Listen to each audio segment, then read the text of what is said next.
But welcome everybody to the channel, and we have a special guest who just dropped in. I Hey. had no clue they were going to, but we have I'm uh, on time. the John Kreese. I would be Terry Silver, he would be Kreese, I'll and take it. you would be Barnes proper. Why Mike Barnes? I'm more like Johnny. I'm more of No, a 'cause you're douche. crazy. I can Definitely picture you. crazy. I can picture you fighting Johnny, calling him a cream puff.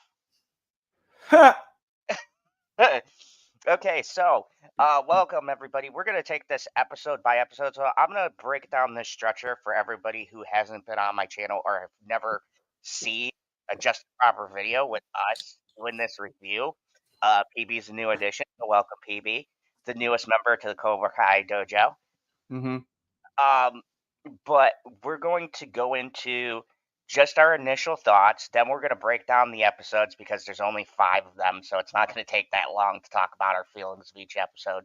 And then we're just going to rank this as a season. And before I get into what I'm going to say, I want to preference this with we only have part 1. So my feelings could change. And I'm just based Well, on part 1 and my feelings there.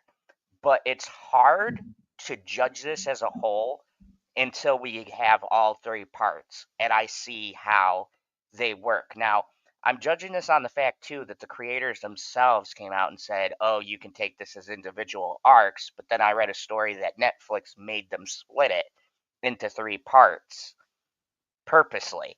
So, I'll get into my ranking when we get into that. But before you I read a give story or you read a headline? No, I read a headline with a quote directly from the Netflix president and from the creators. So, Okay. um, first, I'm going to get into your guys' thoughts because I have a couple of hot takes. So, let me start off first with uh, our new guest here, Pop Culture PB. What did you think of this part 1? I don't know. To me, it almost seemed like it was almost a return to form, like what it used to be. Huh, You interesting. know what the goals are at the start of the season. Phil, what's up? And thank you for following me. And Christine, hello, and a Good good morning. afternoon to you. Good morning. No, it's not afternoon for us yet. No, it's afternoon for her, I believe. It's morning for us. Uh, Have it. Mr. Justin Proper, what did you think? Um, I I was confused. Because well, you know how Netflix is with their password sharings. So I tried to find another source to at least watch episode 1. Turns out I watched episode 5 first by accident. Then I was like, then I watched episode 2, 3, and 4, and I was like, wait, episode 5 is just recapping everything in episode 1. What the hell? And then I realized I missed the whole first episode, so I had to start all over, and it's been very confusing. This is why this is why I just got my own Netflix subscription. I was just like, this is so weird. So I was confused at first, but intrigued. Um, but I'm What up, Harvey? I have mixed thoughts. And yes, I'll get to your point, Harvey. I'm gonna just come out the gates here. You guys know how much I love the show. I've always been in agreement with Justin for like 5 seasons now, but I gotta say, I did not like part 1 whatsoever. There's 3 episodes maybe I like out of the first 5. I thought, quite honestly, it felt like A, we could have stopped last season, or B, these next 2 parts, it should have just all been one thing. To me, a lot of the episodes felt like they were retreading stuff and trying to create forced drama. The adults had nothing to do. I hated the subplot about Mr. Miyagi. I do not give a shit. I The wife was just there, which was Bonnie's weird. becoming an adult, you son of a bitch. I no, I think it's a stupid subplot. that it doesn't really wind up going anywhere unless they're going to do something with it in part 2 and 3. Like, I thought the box was going to be something big. Oh, he robbed somebody, which leads to wacky shenanigans. Like, I did not like that at all. I was really surprised with what they did with LaRusso's wife, because even though she's always been a background character, it's kind of felt like she was part of the crew. But this season, it just felt like she was literally in the background. Like, she literally really doesn't contribute anything.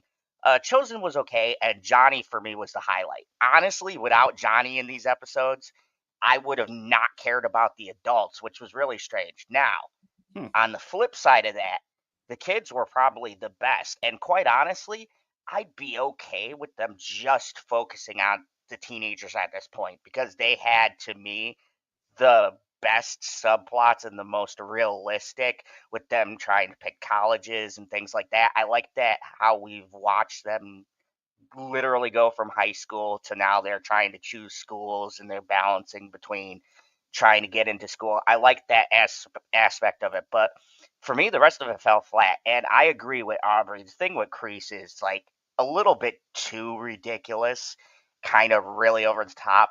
I give it a pass because Crease is like my favorite villain. He's right up there with Zod.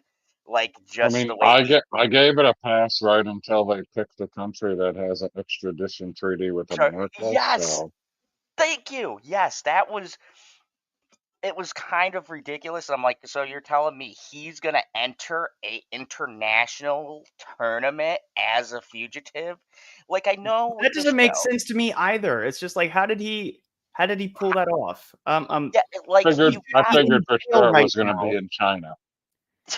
yeah, like, yeah, you go to China, they don't give a shit. They still got, camps, re-education camps there. But like, it did not. Yes, and I am not a fan of them. Thank you, Phil. That was going to be my other thing. I think splitting it, I would have even been okay with them doing the first two parts, like getting into the tournament and then save like the epilogue for later. Because I look at it as okay, beginning, middle, and then end. I just think this was a case where Netflix fucked up with how they split it up. Not that they split it up, because I like we can talk about it, and it's like just not like, okay, we did it and it's done forever. Like, we can stretch the review out. But I don't know. It was very weird. The one thing that redeems it is probably episode 5 might be my favorite in all of Cobra Kai. That episode might be my favorite episode in the entire series. And Really? I'll get to that later, because Justin, you know why. You know who my favorite character is. And Hmm. I think out of every character, she has the best arc. But honestly, was not a big fan of part 1. So He's the second best character. I disagree. She's like, oh, wait, unless you're going where I think you're going with this, Johnny. I, Yeah. There's like, they I will battle for me. I will say that this first part of this final season feels like an epilogue. Like the whole, it just feels like we're tying a bunch of loose ends. Yeah, there's another big fight that happens. Now it's a worldwide thing. Okay, cool. But you got two teams from like the rival dojos there for some reason. Okay, fine. But it feels like they're just kind of tying up loose ends, and it's not really like I feel like, okay, I'm getting it. Like, I feel like we got like the epic finale in season 5, where every single moment of Terry Silver, I was actually worried someone was going to die. And at this point, I'm like, where is the fear? Like, where is that to come? Like, I hope so, because there is that Hey, Lemon lack Pie. of there is that presence of a real villain that is not there anymore, you know. Does that make sense? I was going uh, to say that there's a lack of a present villain because, like, Freeze is obviously still the villain, but he didn't interact with the other side at all yet. yeah, he was in another country fighting a fucking snake. What I gotta say, that would probably be my least favorite episode, to be honest, of the entire What do you series. mean? I thought I that like episode Grease. was great. I did not like that episode at all. Um, Dude, it was I just like freaking Luke going into the cave. No, I get the parallels, and I like that he like literally was fighting a viper. And here's the thing that I want to preference. I was not bored. This is not a bad show. It's just at this point of how long I followed the show, I kind of wanted to get to the tournament and feeling like it's wrapping up. And this first part to me felt like spinning at its wheels. And I agree with Aubrey James on this one with the Johnny and Daniel thing. The bickering with them didn't feel as natural as it has felt. It kind of felt like they were forcing drama instead of the only time it felt like a legit argument between them that wasn't scripted was that final argument in episode 5 was probably my favorite When disagreement. they're in the woods. No, the one where they were talking about after Tori's mom died. I liked that argument because it was true. Like I agreed with Johnny. He's like, you should have let them fight because she has aggression that she needs to get out in a healthy way. And then he goes into like, I know how she feels. Like that whole disagreement. Like there were good parts written in most of these episodes, but the problem is I felt like they padded a lot of the episodes out with just shit I didn't care about. And I did like the college fight. That was probably that was one of the episodes that I liked when they had that big brawl at the college and he was like, "Don't you know I know karate, bitch?" I was like, that's probably an all-star It was line right great. there. It was great seeing that guy have his ass handed to him as like the bitch boy of the fraternity, which would totally happen when you're like that guy in college. And of course, this is what at Arizona State. It just makes sense. I love it. I love the Now whole MIT joke. I thought that was hilarious because I was trying to figure out how the hell he got into MIT. And I then you actually find out wish they had gone through with it and said yes, he is going to MIT for real. I did kind of wish He that is they going to MIT for real. You saw the paperwork. I know, but I wish it was the one that we thought it was going to be because then it's like, what is he a secret genius and just like kind of got his crap together? That would have been that would have surprised me, and I would have been like, okay, so like that could and let's say for some reason Robbie is there. It's like so if this idiot could get into MIT, Robbie has a shot. Like that would have been kind of nice. That's something they could have But done, we're but going to talk about that fight for quite some time. I can't believe you think this was going to be a short stream, guy. yeah. But first, I want to get into episode 1. We kind of pick up with The Phantom Menace. yes, the beginning. It's called Peacetime in the Valley. We get into the aftermath. A lot of it's the aftermath of what happened at the end of season 5. And I gotta say, episode 1 was pretty solid for me. I liked it. Uh, we find out Chosen's kind of going through a crisis because his pride is hurt Because because he's he a got freaking alcoholic. yeah he starts drinking and stuff like that. Again, Robbie and Miguel and uh, my least favorite character in all of Cobra Kai, Sam and Tori are getting along. Fuck Sam. I still say to this day, she's the worst character ever. Bitchy agrees with me. mm, She can't pick a fucking lane. She will never be my favorite. I don't care that I felt like she settled for Miguel. Fuck Sam. She's like one of the most infuriating. A character has not made me this mad since No, Walter you White's wife probably, so from she Breaking did Bad. settle for Miguel, but she's hoping to one day get wheelchair Miguel.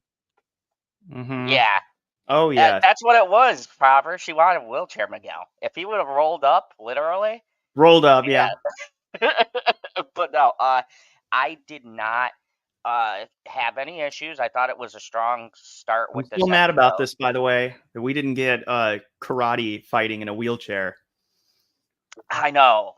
That was the one thing I was waiting for. I guess it wouldn't be appropriate these days. But Bullshit. uh, can I say the highlight The of this main episode? character is Johnny fucking Lawrence. Don't be a pussy. uh, and can I say we do have one of the best moments as well? Stingray teaching kids. Oh, that was not You the No, That I was don't really That was like in episode Stingray. 1? yeah, that was in episode 1 where Mhm. he had uh Johnny meet him at Coyote Creek, and he thought it was Kreese. He came with the axe. I was like, "What's gonna fucking kill him?"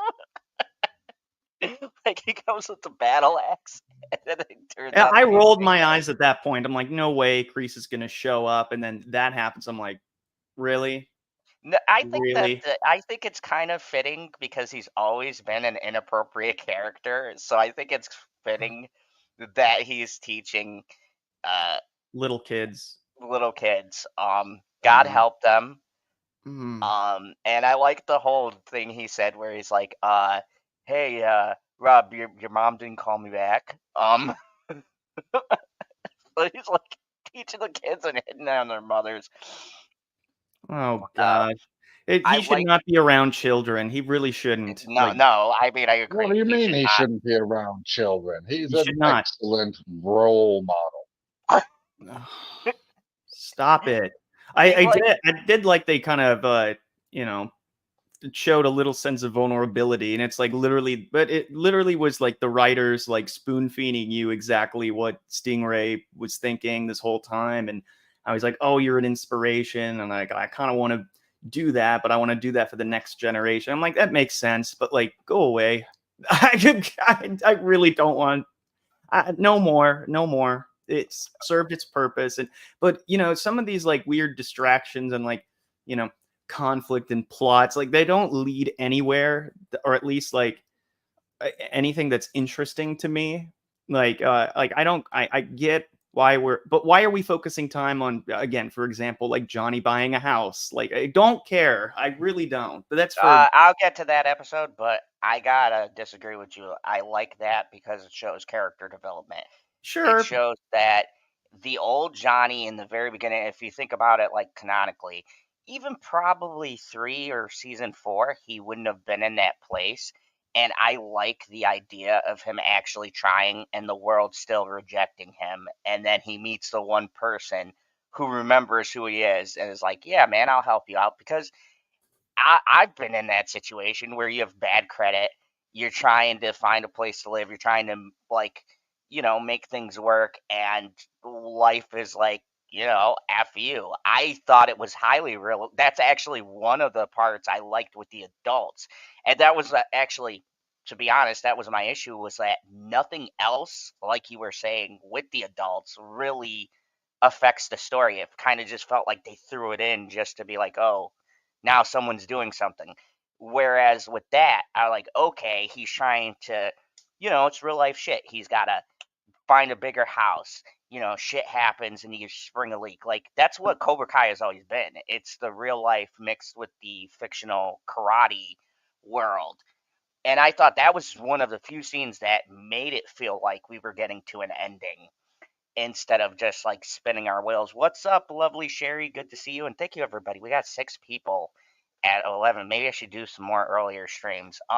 So Hello, Sherry. I don't Hello. want to go for several hours. So let's give our rating on episode 1. Who wants to start off with your rating just for episode 1? I give it an 8. 7. I am gonna go in between you guys. I'll give it a 7.5. It was a good start. I was hyped. Nothing. There was no big like fight moments or anything in it. Um, Nothing it was happened just kind really. of a coming down It episode happened. A where, bunch of shit happened. yeah, Mm, a bunch of yeah, stuff, but stuff happens, and I do think no, you do have that one fight with Robbie and that one character I really hate, The Kenny. older brother. and the older brother, yeah. But for the most part, this was a pretty chill episode. I think it was more wrapping up shit from the end of 5 and kind of And just letting us progressing the know. kid characters and having them like get along. And I will say, them working as a team like has And I really do progressed their appreciate that. characters and showed maturity. Yeah, I did too. Much more than I have in, like, let's say, like season 5. Yeah, I do like Tori and Sam being at each other's throat, but I did like the concept of them actually getting together. If you had like two badasses who are working together, what does that look like? Like Robbie and Miguel working together. You have like two of the best, and then two of the best women of the um groups working together. That's like a hell of a force. So let's get into episode 2, which is the prize. This is where we meet up with Kreese and see what's been going on with him. He goes to the old master, and he has to do the Vision Quest deal, and he has to face a Cobra. Meanwhile, Miguel discovers that Kyler has been being hazed. Love that. Dimitri and Eli are trying to figure out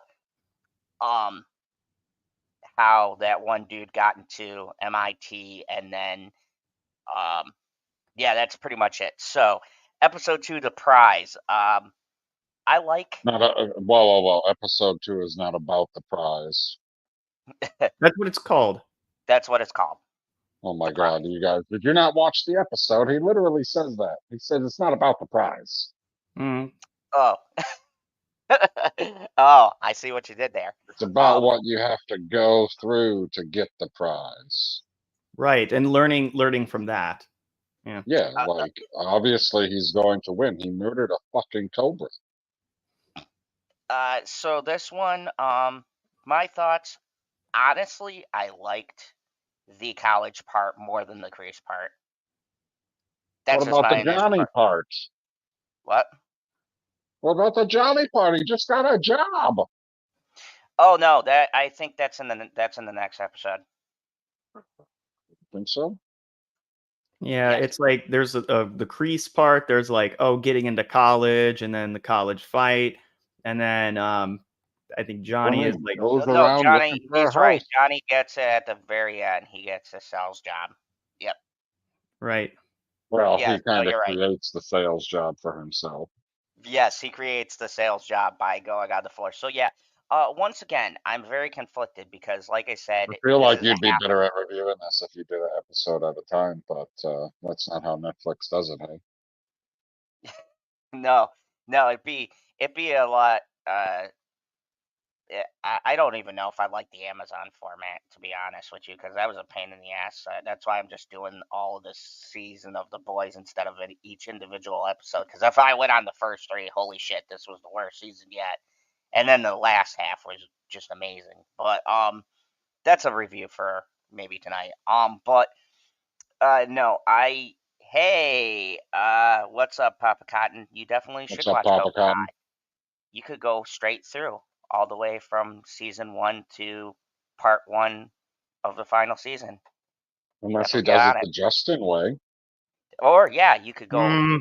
That Watching seems it like out the of best. order is not I fun. feel like Justin watched it better than we did because he went into it going, "Oh, this What's season's up, gonna be amazing." Jackie? What's Yeah, just skip. You know what? Now that I think about it, because I understood like the 5th episode so well and I could follow it, it just like cut out all the bullshit. I think He's like, go 5, and then backwards. Yeah, if you really want to start with episode 5, but then it's like, oh, this all makes sense, and then we get to 5, and it's like, huh? Yeah, it just like it was.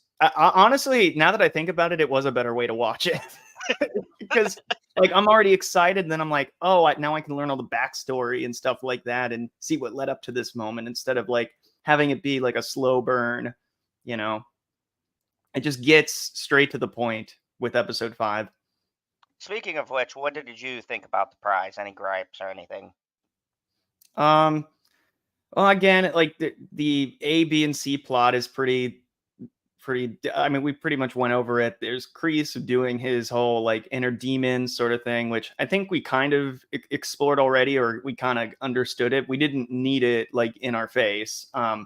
Then we have like the B plot of the college fight, which is the most interesting part for me, and then and all that sort of stuff. And then Johnny buying a house. And I'm like, okay. No, I Great. think that's a separate episode. Or No, no, was that the same episode? the- No, that was all one episode. Yeah, you're right. So yeah, I agree. It was kind of it was kind of packed all into one thing. It should have probably been spread out because I think the house episode by itself would just be fabulous. I Could have do put way really more love. that's so into it. boring. I mean, I get it, but I'm just like, can we have like, No, I just like I don't know. Chosen and Johnny like having a bro day. Brothers. Oh, I like that. Sure. I do like them as a duel because they're so opposite, and it is Oh, we're hilarious. still gonna fight. What's that, PB? Yeah, when he said, "Oh yeah, we're still gonna fight." That's the next Yeah, episode. Yeah. yeah. but but yeah, I liked that, and I liked how they came to kind of understand each other a little bit better.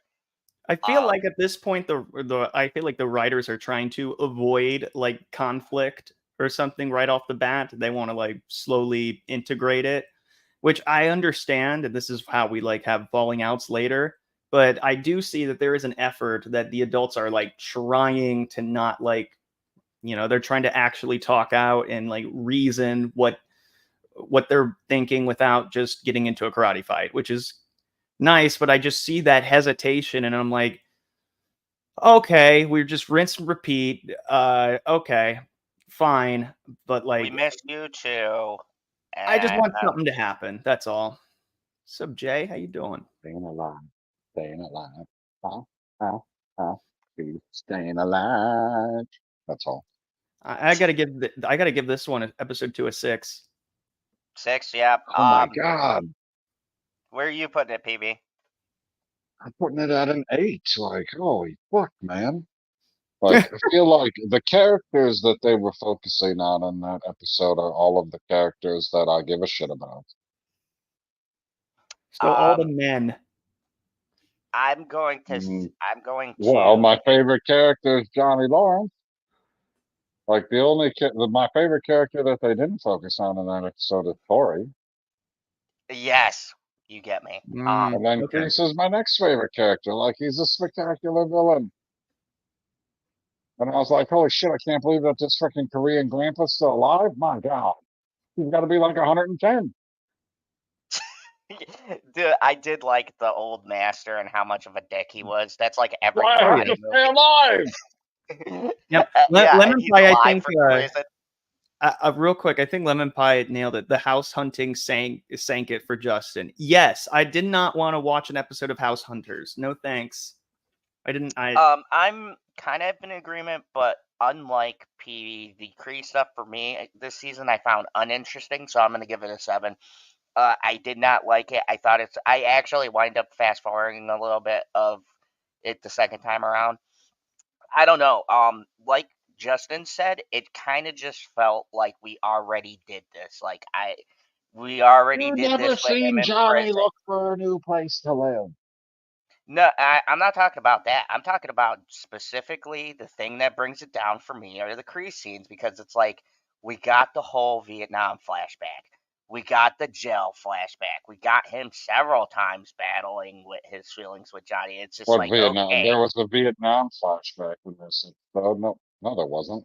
You mean the No, I'm Korean saying we've flashback? already done it in previous Yeah, but seasons. okay, well, you're always going to get flashbacks as long as Kreese is still in the show. He's got all kinds of backstory that we have no idea what happened. Yeah, but But we this, already saw that in season 3, a lot of it, and I think that explained just enough that I was like, okay, I don't really need anymore. I sort of get it. Like this, I didn't really need. yeah, even Well, you didn't Silverhead. need any of the backstory. He could have just showed up and you would have been like, oh, yeah, of course there's an old man that's actually running the dojo here. No, I'm saying it would have been better if he just would have killed the snake.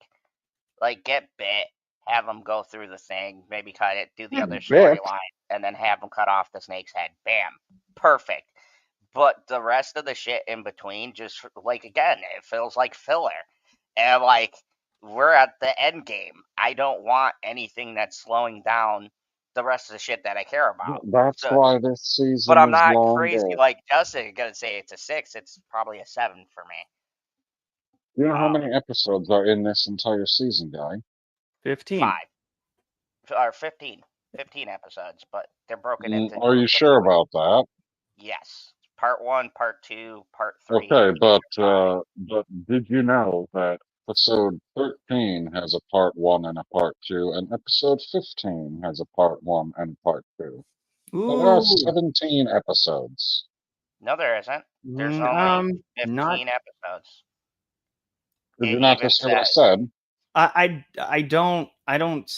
don't understand yeah, where you're I don't getting at. know what you're saying because it's only 5, 5, and 5. I don't.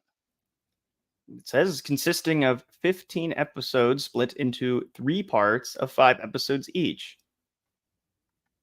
That That's I, not what my app's telling me. Oh, yeah, your app's wrong. That's I what It's never that's been what. wrong before. okay. No, I understand because sometimes they don't read those right, or sometimes Netflix themselves will fuck it up. But on my Netflix menu, it even says 3 parts, and then does all the dates and everything, 5 episodes. But anyways, so yeah, so 6, you got another 8 and 7 for me on this one. So episode 3, Sleeper. This one, Kreese takes control of Kim's dojo and is focusing on the delinquent guy and, playing his mind games with him.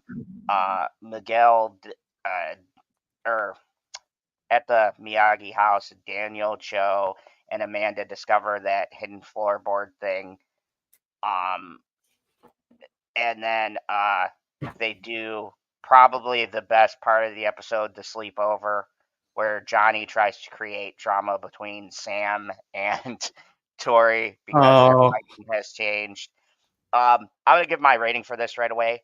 Besides the sleepover, I did not like this episode. I'm giving it a 5. This was the weakest episode to me. I did not give a shit about the new, like, I don't know what it is, but it gave me vibes of Karate Kid. Which one was the terrible one? 3, where we first met Chosen. Like, that was a bad movie, but a good character. This is how I feel about this kid. Like, he's got potential, but I don't care about any of that. Uh, that trading stuff just kind of felt like the same shit. Uh, the best part of this episode Quan. was the sleepover, and I did not care about, like, once I found out what the secret was with Miyagi's thing, I was like, oh, okay, so this is just going to create more for LaRusso to have this kind of thing, which I was right. He was going to have these inner feelings. So, yeah, this was my least favorite episode. I give it a 5. What'd you guys think? Ooh. Go ahead, PB. I mean, I liked the sleepover part that Johnny kept failing over and over and over with all of his little tricks. But then when That's they why I got a actually got 5, to talk on solely their on own, Johnny and the I sleepover. thought That that was was the funniest. spectacular. I That was was the laughing my ass funniest. off the whole time. Yeah, You and didn't that's like it. Once again, you didn't like any of the Crease stuff. no, I didn't because I liked Kreese and I liked his tactics and what he was.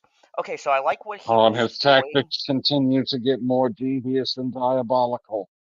Oh yeah, it was great, and I liked the concept because it's very military. Like, you make everyone turn against the weakest link to make them stronger. I liked all of that. I don't like the character they were focusing on. I did not like that character. There's just something about him. He doesn't really resonate with me. I can't explain it. I didn't like the character that they chose to be, you could tell, the main adversary for Robbie and Miguel. I think he's too honestly cheesy. He's like too over the top for me. And that's saying a lot in Cobra Kai. He's just like too, like, he reminds me like a mixture of a wannabe Chosen back in the day, and just like if you rolled up every corny villain and put them into this kid, that's what it felt like. I don't know. His stupid face and his dumb fucking look. Like, he's so pouty. Like, he's like throwing a temper tantrum. Like, don't get me wrong, he kicked all those guys' asses at the end of it, but I didn't buy it. I was like, okay, now they're just letting him win because he's got to have his moment, and he rips off the patch and becomes the leader. Like, it just didn't work for me, and that dragged the whole episode down because half of it was that, and then the other half was what I cared about, which was the sleepover, which was fucking hilarious. Like anybody who has a daughter, that's quality stuff. Like the sleepover, like, and then you have Johnny just sitting there, and it's so fucking weird. Like, what are you doing at a girl's sleepover? It's like, I'm gonna kill it as weird. I'm like, oh man, his daughter's gonna be, um, his daughter's gonna be a badass who likes 80s music, who's probably drinking in high school. I don't know, but yeah, I like PB said, I like the sleepover, but once again, the Crease stuff drags it down for me. Justin, how did you feel about the? Okay. Well, PB, did you go first? Because I'm like trying to like I'm trying to sort of get my thoughts together. As in you want me to go before you? Yes, please, if you don't mind. Okay, well, I mean, I did say some of it already in the sense that I loved everything to do with the frickin' sleepover, but it epically failed and then succeeded as soon as it had completed. Like that couldn't have worked out any better for him. Now watching everything in totality, oh my God, they fucking pushed their right out. Anyway, I don't understand why you think that everything with Reese is dragging when he's trying to like go for world karate dominance. Like, I don't know exactly what the plan is. Obviously, he wants to be in charge of Cobra Kai and teach people all over the world to just murder people if you got a problem with them. Which, yes, normally I I'd be think that down makes for him that. a great villain. No, I'm saying the Crease stuff. Crease is all Crease, like that he's been like, and one of my favorite characters. It's like I don't like the apprentice he chose. That's my issue. Like But I think he chose exactly what he was looking for. He I'm wants not a even saying. he wants a more intense version of Johnny who He isn't the wants, wuss. right, who For is me, that was heartless. corny. That guy, like, I gotta I see, love and this is corn. why I'm saying this is hard to do it with just part one, but I gotta see more because that kid that he chose just doesn't scream. He has no charisma to me. It's like when you watch wrestling and there's that one wrestler you hate and you don't have a reason. Like for me, it was always Triple H. Good wrestler or whatever, but I just hated him, everything about him. I like him much better as a manager, but when he was wrestling, I hated his stupid face and the fucking water spitting gimmick and all that bullshit. I hated him with a Hey, passion man, and it's rooted all for about the anybody who brand. fought him. But over time, I got to like him because of his arc. In this, I haven't seen enough of this new person, and he's kind of being introduced late for me to get a good read on him. So, really, when I watched that scene, and I watched it twice, all I saw was a whiny little bitch who finally got up and actually did something because somebody had to, like, lead him there. Like for me, Johnny's always kind of been a badass. I know he had his issues with his father or whatever, and Chris brought out the best or whatever. But when we met Johnny Lawrence originally, he always came across as a badass to me. Where this kid is just kind of like, I don't know, he just doesn't do it for me, and his face annoys me. So I was like, oh god, this is like super like I don't know what we're doing here. Are you I feel like confused with the direction they're going with this character, or at least I, it's like too? Maybe there wasn't enough time to like they didn't spend there enough wasn't. time developing him. Yeah, I think that Yeah, he it's he just kind probably of comes my out of biggest nowhere. complaint of everything this season is that they really, I think you say stuff is dragging. I think stuff's moving way too fast. I mean, I could get behind that too, PB, because yeah, like you have this new character, right? PB actually is right with this episode in particular. Okay, so how I can preference this is the stuff that's dragging is the stuff that's not important, and then the stuff we need to drag out and focus on, we just kind of like speed right through because we literally get one episode with this kid, cuts back to Miyagi, and we don't see him, and then we're at the tournament.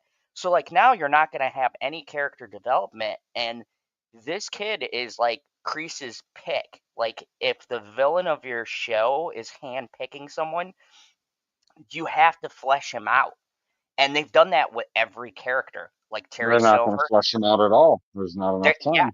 there's not enough time. So he's not going to be fleshed out at all. So I got to go off my first read. And I don't like him. He's just like comes out of nowhere. He's got a stupid face. He kind of is like, just reminds me of that angry schoolyard bully. Like, me, I'm better than everyone else. Oh, he pushed me. Now I'm going to beat the shit out of these 4 innocent people who are just like trying to get you to do the exercises right. Ah, he's like, he is that person we would fucking beat up and had a blank. Never mind, I can't say that. But you guys get where I'm going. Like, yeah, he's like, it's just a really weird storyline that they put Crease in, and I think that drags Crease down too, because it's like you. I just felt like if you're gonna make him the final bad guy, we have him in another country. So, like PB said in the beginning, he's not interacting with the main characters, which is where he thrives when he's fucking with people. You won't Yeah, see him unless until the last episode. unless you count that No, one lady they're who gonna was with. interact now going forward. Mhm. Yeah, in the tournament, but like I said, that's why it's hard to judge this off of just one part. Because if you look at it, as we are, just the first 5 episodes in part 1, Kreese is literally in another country, fucking off, and then we've got no villains that the heroes are interacting with, so they've got to create drama, which doesn't feel natural because literally there's no feuds. So it's like really, it's a weird spot that they put everybody in. And I think that's my biggest issue with this part is that you don't have the same interactions. Like, for instance, when they brought in Silver, even at the ending of the season when you knew he was coming, like every step of the way, he was interacting with somebody until you got, okay, season 5. Now he's really fucking with everyone. But you always had him interacting. Like, even when he was co-dojoing, he was interacting with LaRusso. He was still part of the story. In this one, Kreese is our final boss, and we're not going to get him doing anything till part 2. And then what is he really going to do? Because they're going to be at the tournament. So it's like, I don't know. It's weird. Unless part 3 they do something, or the end of part 2. I don't know. That's why I'm saying it's hard to judge, because I don't know what part 2 they're going to do in it. But Well, you have to judge it. This is a review. I know that's what makes it really hard. So for me, this episode was 5. I did not care for it. Probably the slowest one. The only thing that brings it up 5 points is solely the slumber party. That was great. I give it a 9. You crazy fuck. That's crazy. I don't even think if I agreed with your points, it'd be at a 9, because it's still like the villains aren't interacting with anyone. This is like no interaction. Well, he's not interacting with the other side. I get that, but he's most definitely interacting with the story. He's building his army. In another Well, he's just country supposed to. that He's they just have to supposed go to to randomly show up. Barcelona. You just want to jump to the tournament. You want to skip No, all this crap and just jump to a tournament. That's the only way you were going to get him to interact. no, I think that just the way they constructed the story could have been slightly better. But Justin, we've gone back and forth. What do you think of episode 4, Okay. Underdogs? Okay. Well, Or I mean, I'm sorry, episode 3, all Sleepover. right. The sleepover stuff was just sort of like my least favorite part. I get it. It had like its funny moments, but once again, oh, is it a big surprise? Johnny has a misunderstanding of women. Of course he does. That makes sense. I'm just like, I have no interest in watching girls' slumber parties. I really don't. Like, Wow, you sexist fuck. no, I just don't. Like, they're trying to be all normal, and then he's trying to create drama for no reason, and it's just like, this is No, he had a reason. It's this because is they lost their fighting basically, style. I mean, I feel like this is indicative of what the writers were trying to do this first part of the season. I'm like, I'm not. This forced conflict is not doing it for me, and this was like the epitome of it. And I'm like, okay. Anyways, So then we have the Kree stuff, which is my which is in the middle, because I'm like, at least unlike like the first episode where I was like, or the uh, episode 2, I was like, okay, now this is further advancing the plot. We have this like new villain that we're exploring. Okay, let's keep learning more about him. All right.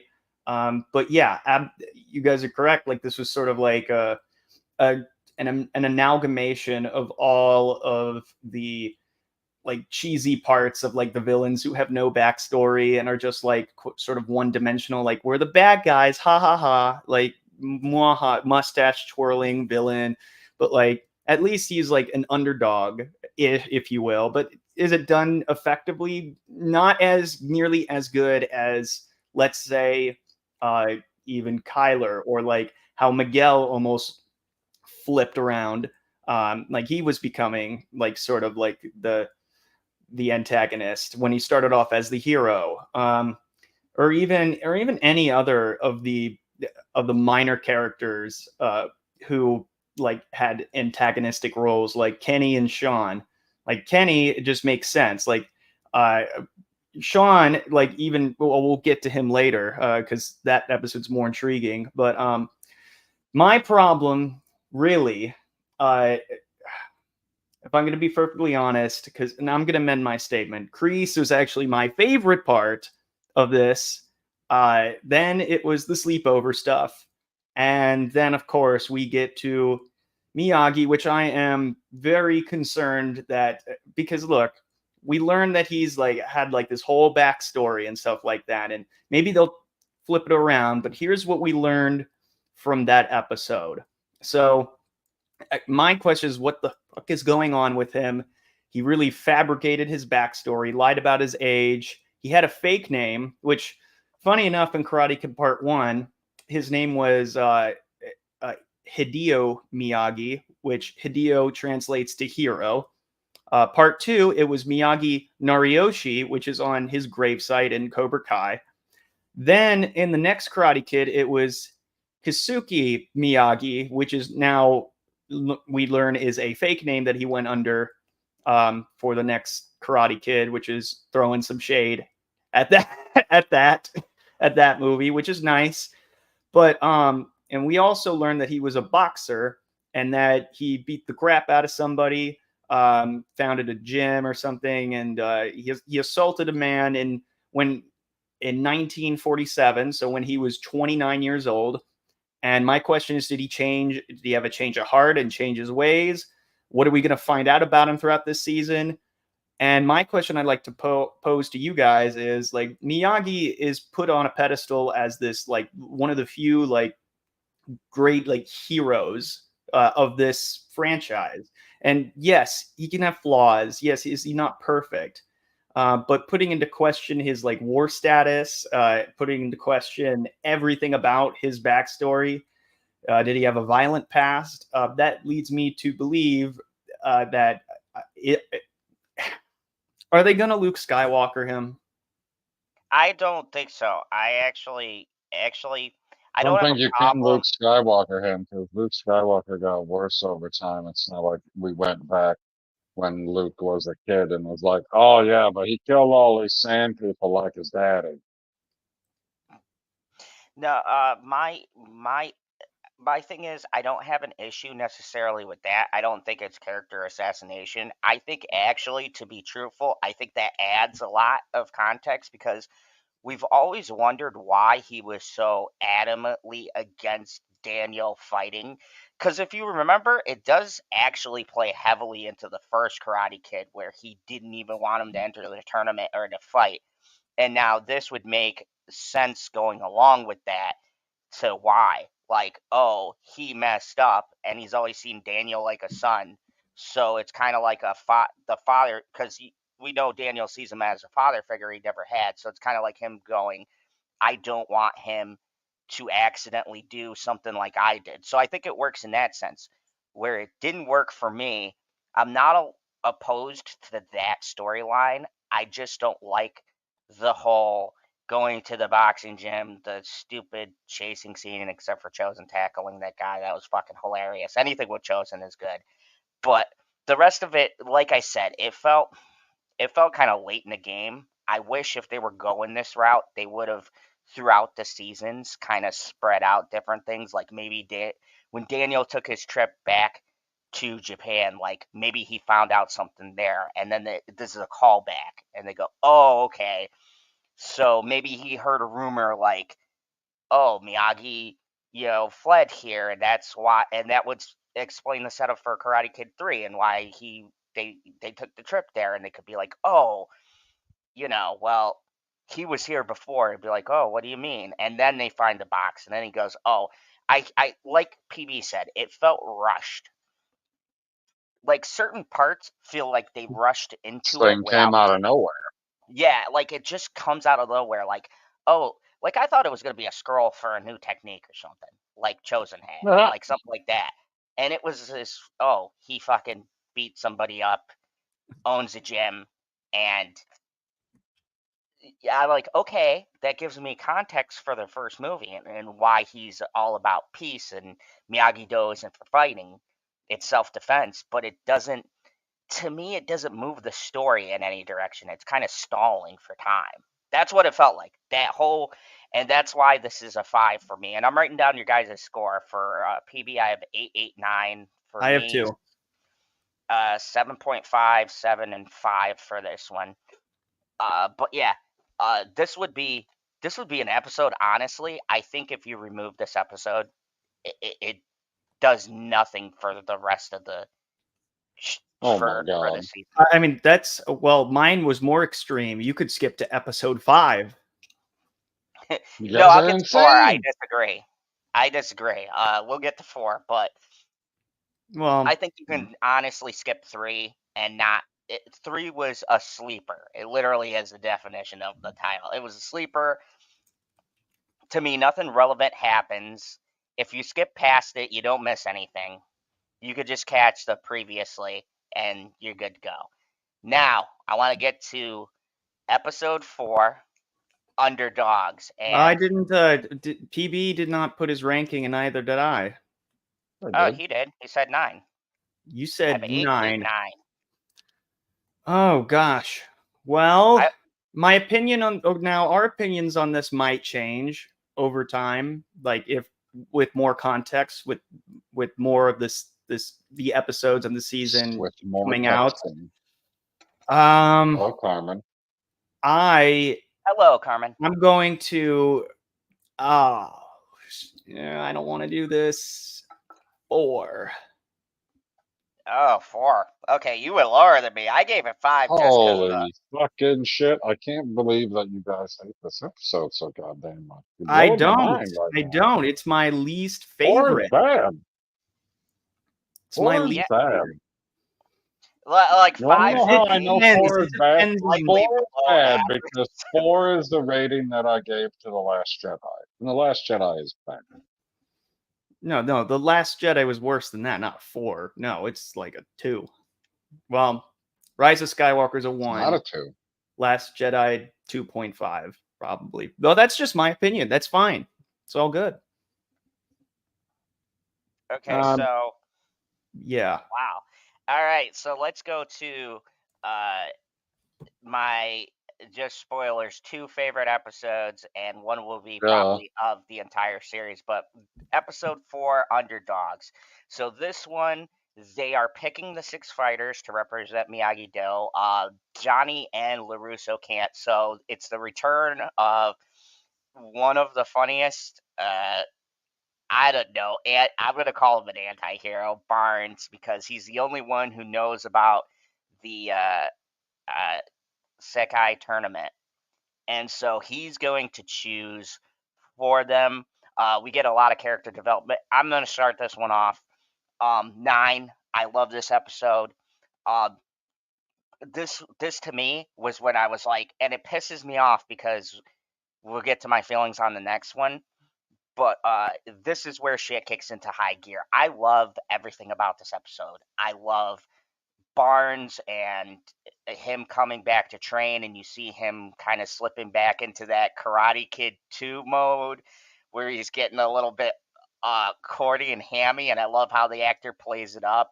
I love the interaction because him and Johnny had never really interacted as far as movies go. They did a little bit the last season, but not much because at that point, he was drunk or whatever. But now you see them interact, and I fucking love when they have that. Probably that fight when they were in his new furniture store. That fight was probably one of my favorite fights as far as the older guys go. I love how he called him a cream puff and everything. Just everything about this episode was great. I love what that one girl, I always forget her name, did to Kenny with Talking the about the laxative. laxative lady. That was great, and everybody thought it was LaRusso's kid. And I said, "Wait a second!" I go, "Oh, that genuinely took me by surprise because I really thought it was LaRusso's son because he's a little prick and I hate him too." I But at no point thought it was him.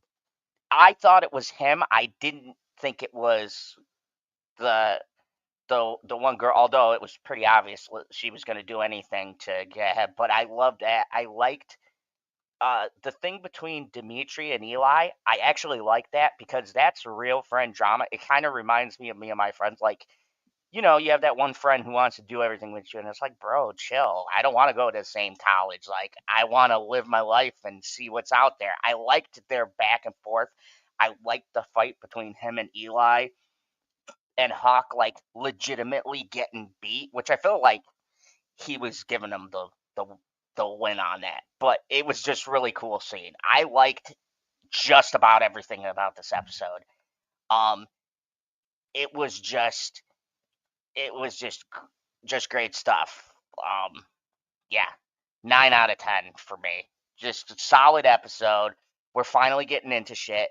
There's a real legitimate conflict, like actual real conflict, because the shit with Barnes I could totally buy. Like, he's just off of his rocker.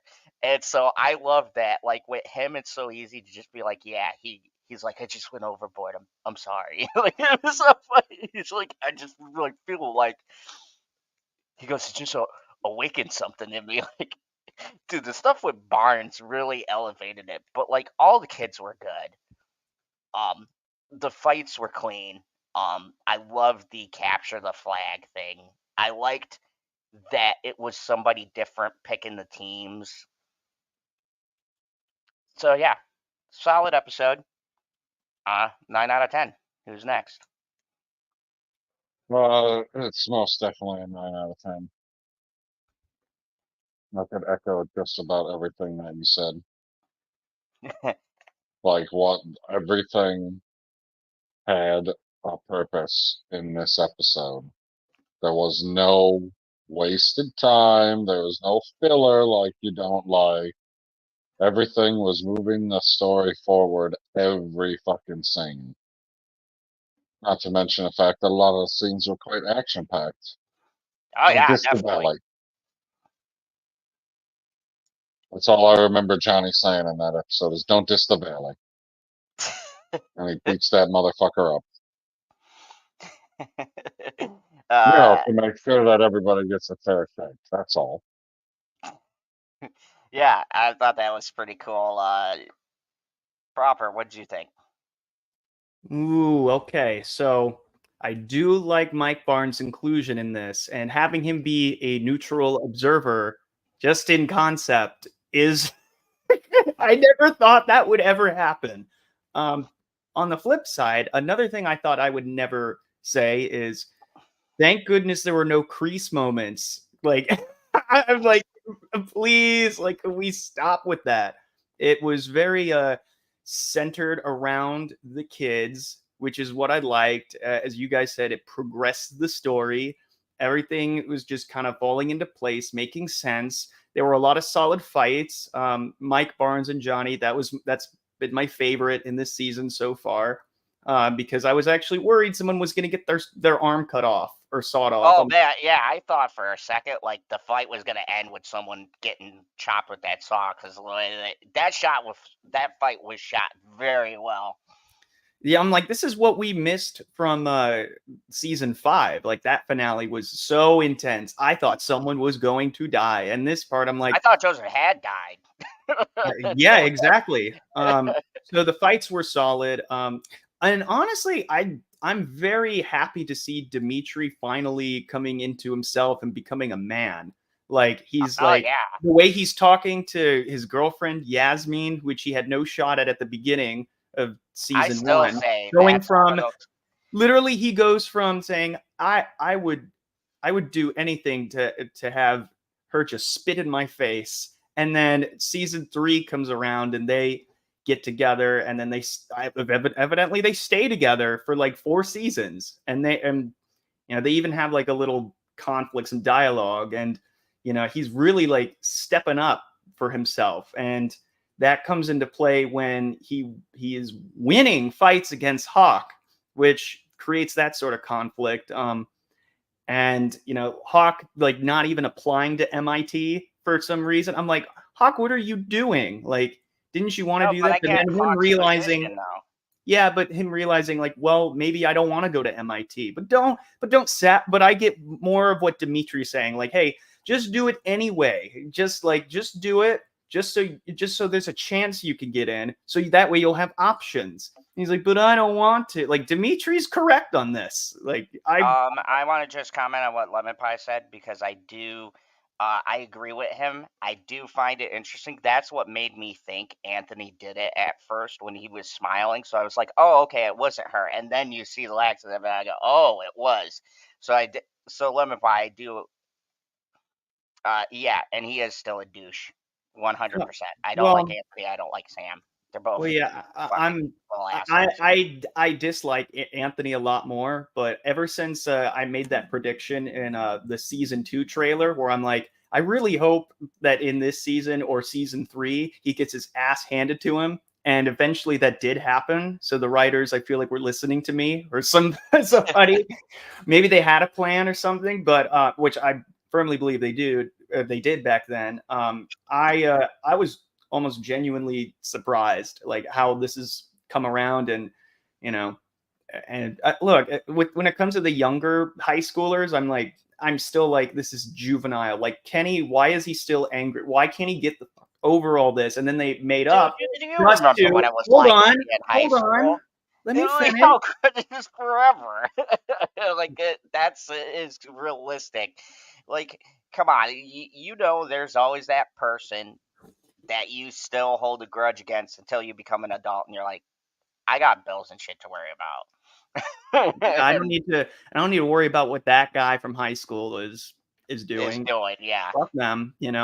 But So in the where do you? meantime, though, it reminds me of sort of like how I guess it was frustrating to see like the now the older characters like Robbie, Miguel, Sam, Tori were like in the first 2 seasons, where sometimes I'm like, is this like, are we doing some like uh Pretty Little Liars or 13 Reasons Why bullshit here? Like, could we not? But it was always like a step above that. So, um, well, long story short, I liked it. 9 out of 10. Nice, Oh, nice. So we're all at solid nines on that one. All right, so nothing much This was further the to best one. Yeah.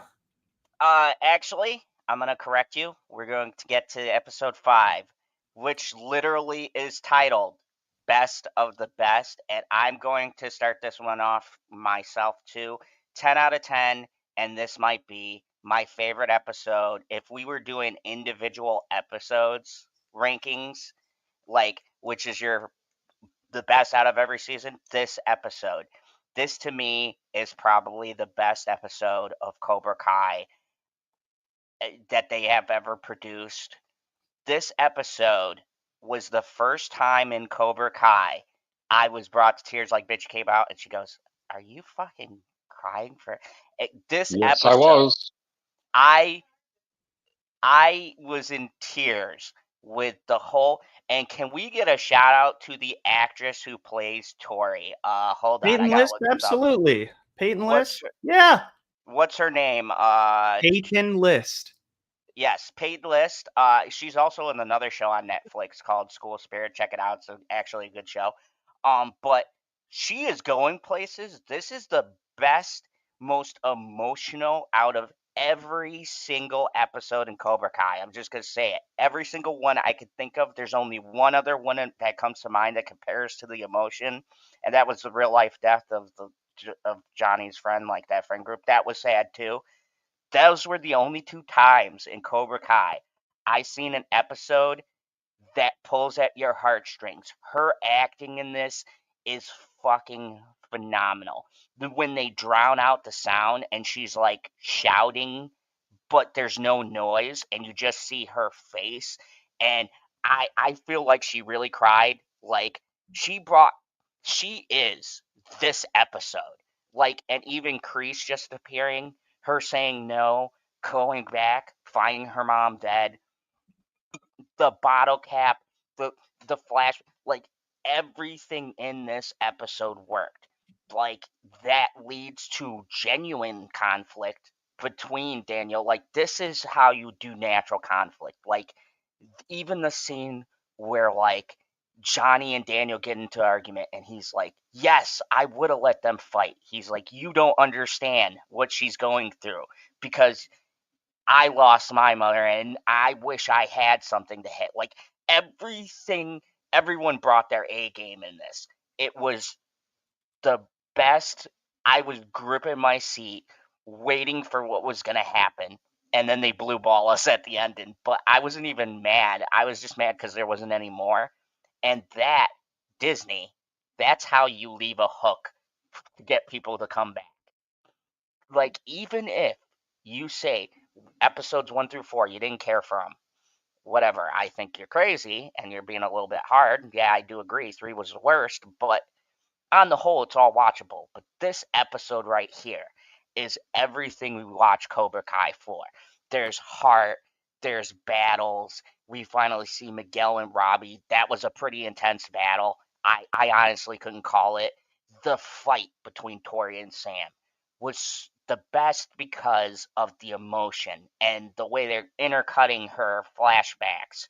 And she's getting angrier and angrier, and her hits are getting more visceral. And like just when she breaks down in the middle of the fight and she starts crying, like this is acting. This is how you do it. I'd almost say just off this episode, she should get an Emmy nod. Like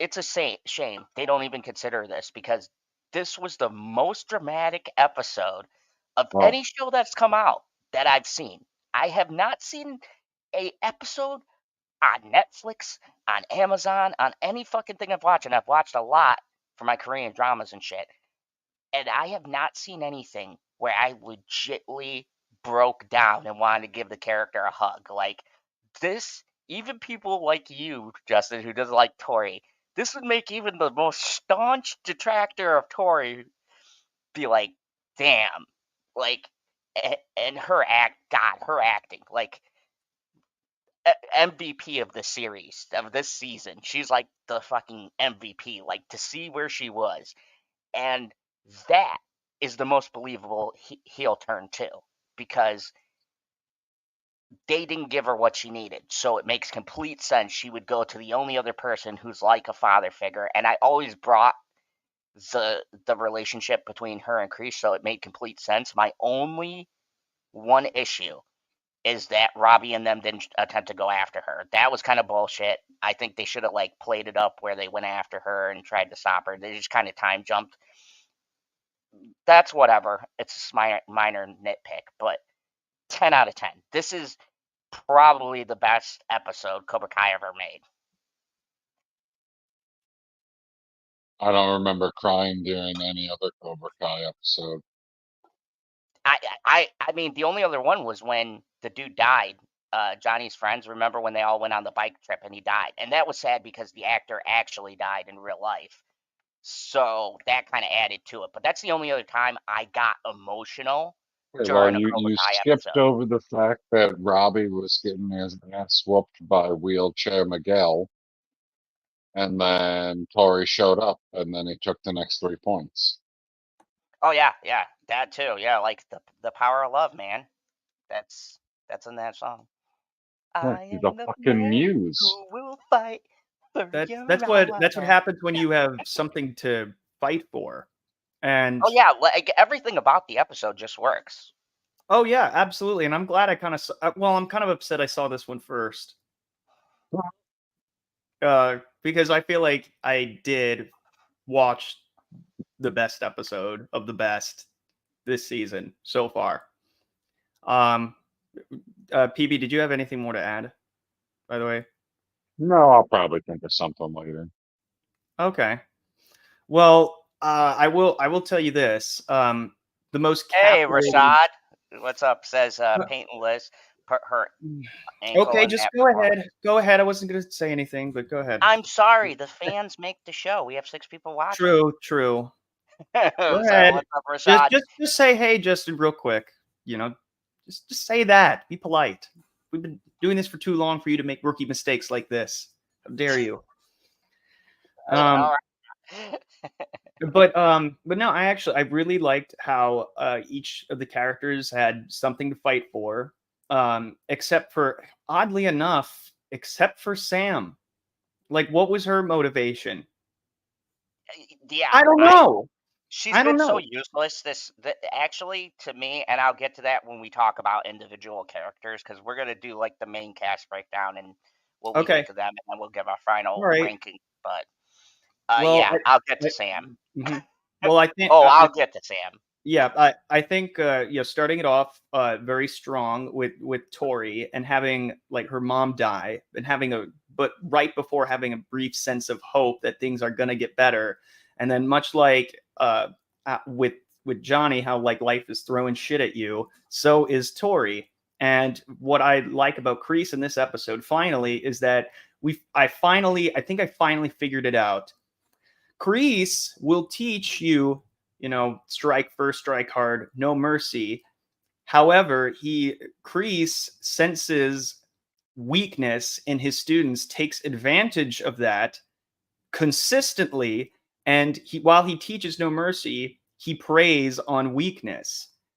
And because of that, and he wants to turn his students into badasses, yet can always bring them back onto his side because he knows what their vulnerability is at their core.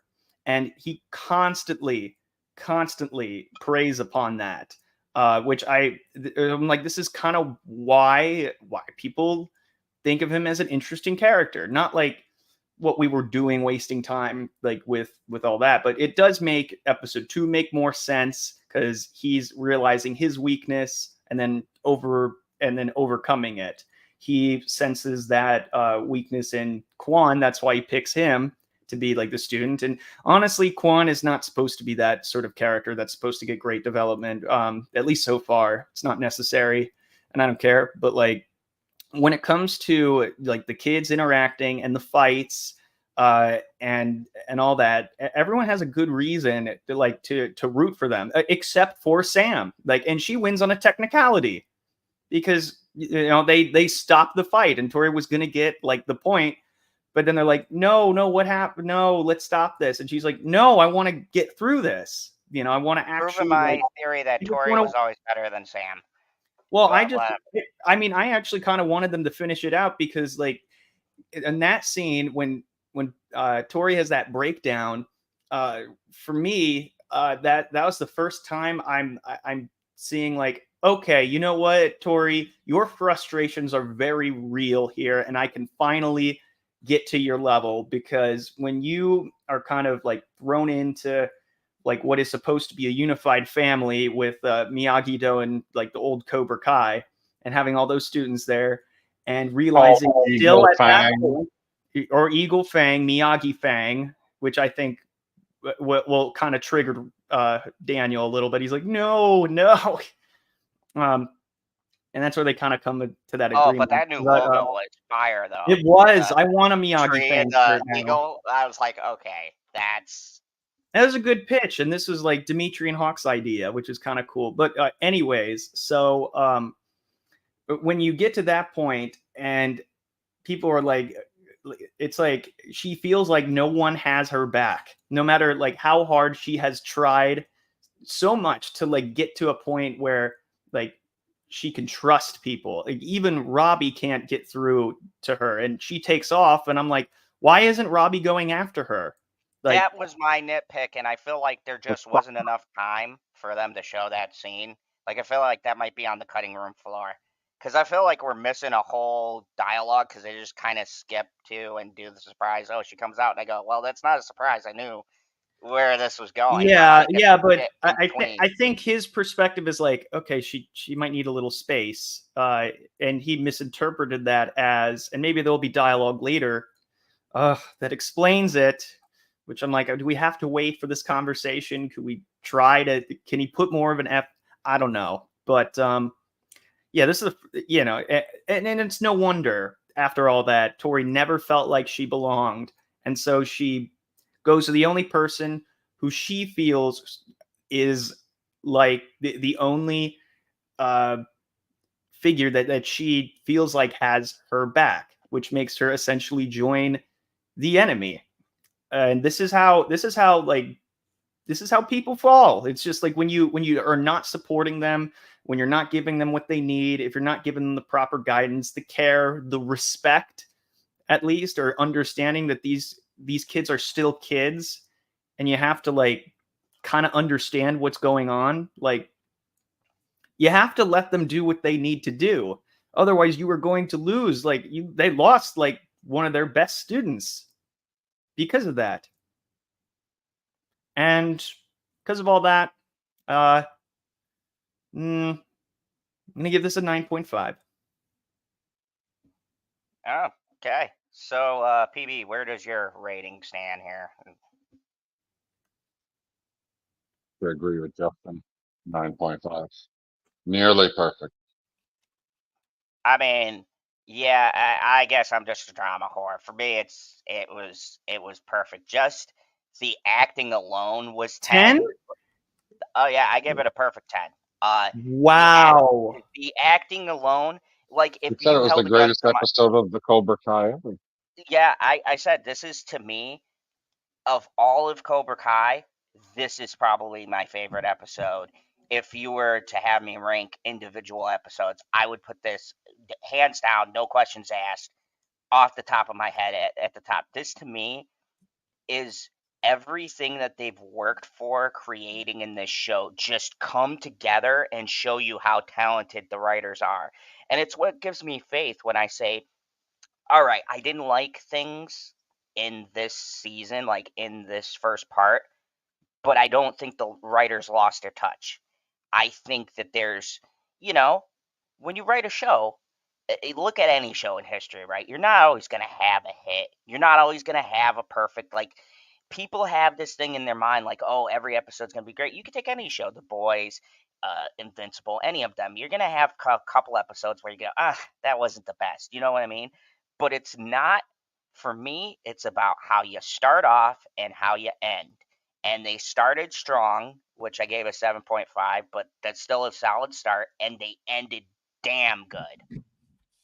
And the stuff in between that you like is like the cherry on top for me. Like, when you look at, even when they tell you how you construct a show, right?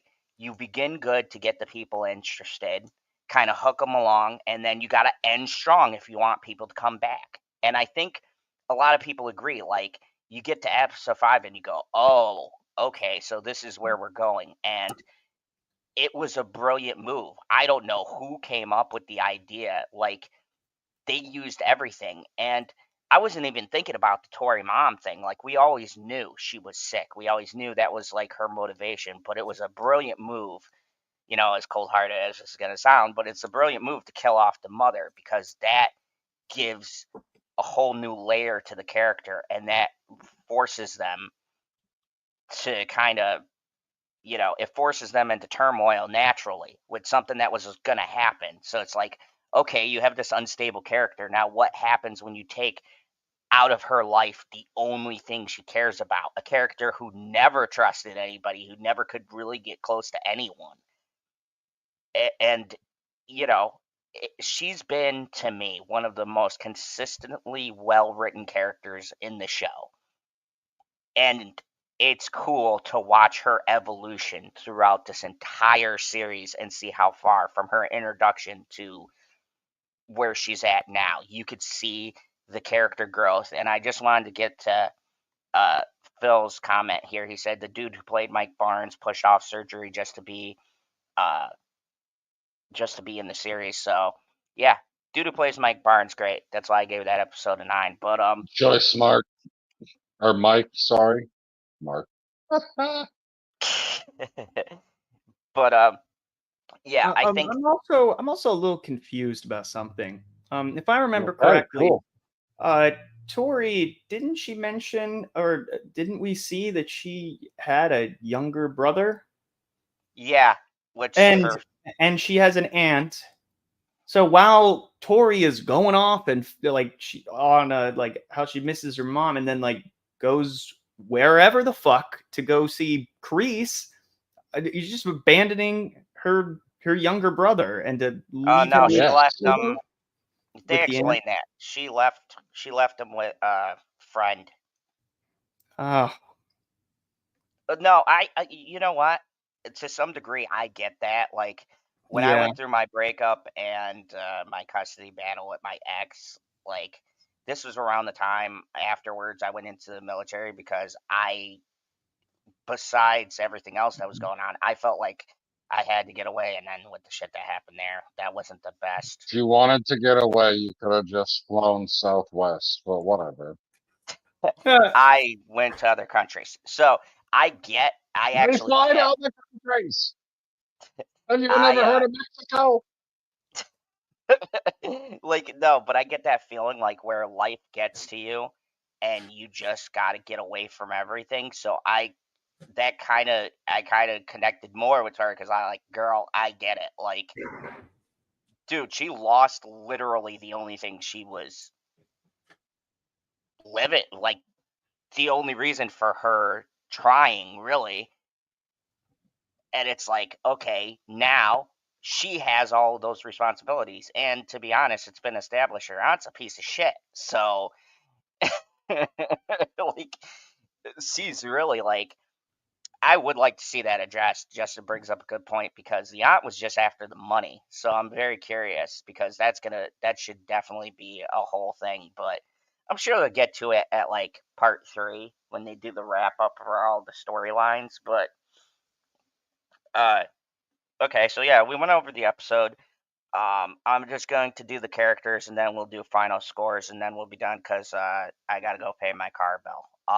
But so I'm just gonna like bring up the characters and we'll give our quick thoughts. Let's start with, of course, everybody's favorite, uh, Johnny Lawrence.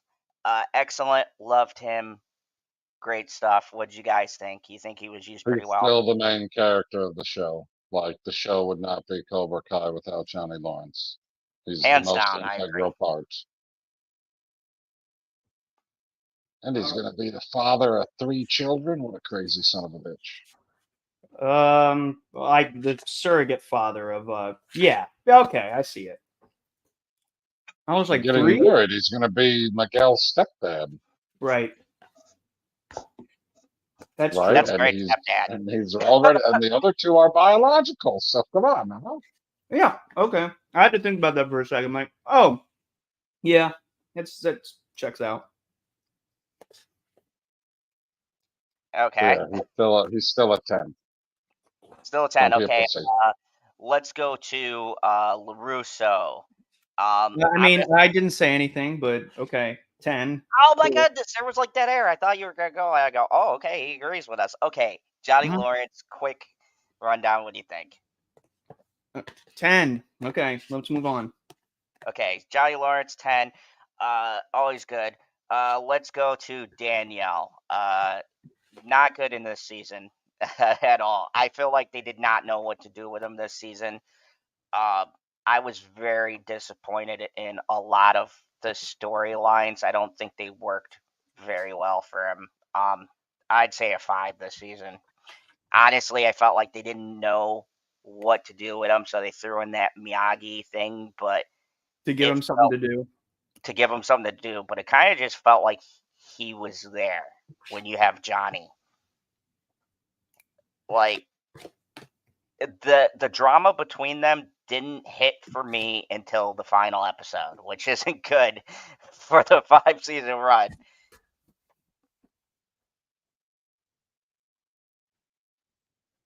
So lot of dead air. I give him a 6. There's a real disappointment. Like, what do you mean you're going through something because you found out Mr. Miyagi has a past? Like, it changes what he taught you or something like that. What a load of shit. oh yeah, 100% agree, Phoebe. That's another excellent point. Like, oh, you're going through shit, but like, what about your students? What about everybody else? Like, very low. I don't think he's going through fucking anything. Like, why are you having this identity crisis when you know what he did to help you? You see how your life is going, and you see how the children's lives have improved since you started teaching them this fucking karate. Yep, I agree. Justin, 6. what do you think? I mean, I don't think I could ever give a legacy character, for the most part, lower too low. I mean, uh, 3 it is. I mean, this sucks. Because yeah, he had the least amount to do. Um, I mean, I gotta go somewhere in the middle, 6.5. I don't think he's if we're just talking about the writing, which is what I assume this is around. Yeah, they didn't give him much to do. Justin, Yeah. I gave it a 6, and Zob gave him a 5. So Like that's So yeah, 5 you're out of 6.5. about 5. so you're at a good average. You guys both agree. I've always, especially in this season, like, man, he's as useless as the next character we're gonna get to. Amanda LaRusso, 2 for this season. She literally is just a prop in the No, she's background. still no. I like that prop in the background. No, Keep no, we're going. not going. If we go off of that, then it's 10. But I'm talking about if we going Gelding's off got a what she hot does. sister. Yeah, and the sister is a 10.5. But no, if we're going off of what she does in the story, 2. Like, She she stops the literally, fight. She accepts the phone call from the hospital guy. Changes the trajectory of once the again, entire I was getting season. to that. She gets a 2. She gets the 2 points for the final episode because that's when she actually does something useful. And all she does is And get them she's to the stop one the that fight. encourages them to go to the frickin' boxing gym. Um, yeah, but once again, she's just She said used she was gonna as a die from tool. She has curiosity. no agency. In the last, okay, think about the last season. She was making war No, plans. She was in it against Silver, right? And like, it's so weird for her having even like in seasons like when Johnny and LaRusso first started their rivalry. She kind of came in and was like the voice of reason, like 2 grown men having a karate battle. Like, she always had kind of felt like she was the voice of reason. And I think in this season, once again, there's just nothing that they give her. Like the other season, she was kind of a mentor to Tori. She was always kind of like, in some way, at least a little bit, a part of the story. This one, they felt like okay, we have all these. What are we gonna do with his wife? And it's just kind of like, oh, let's go to the boxing gym.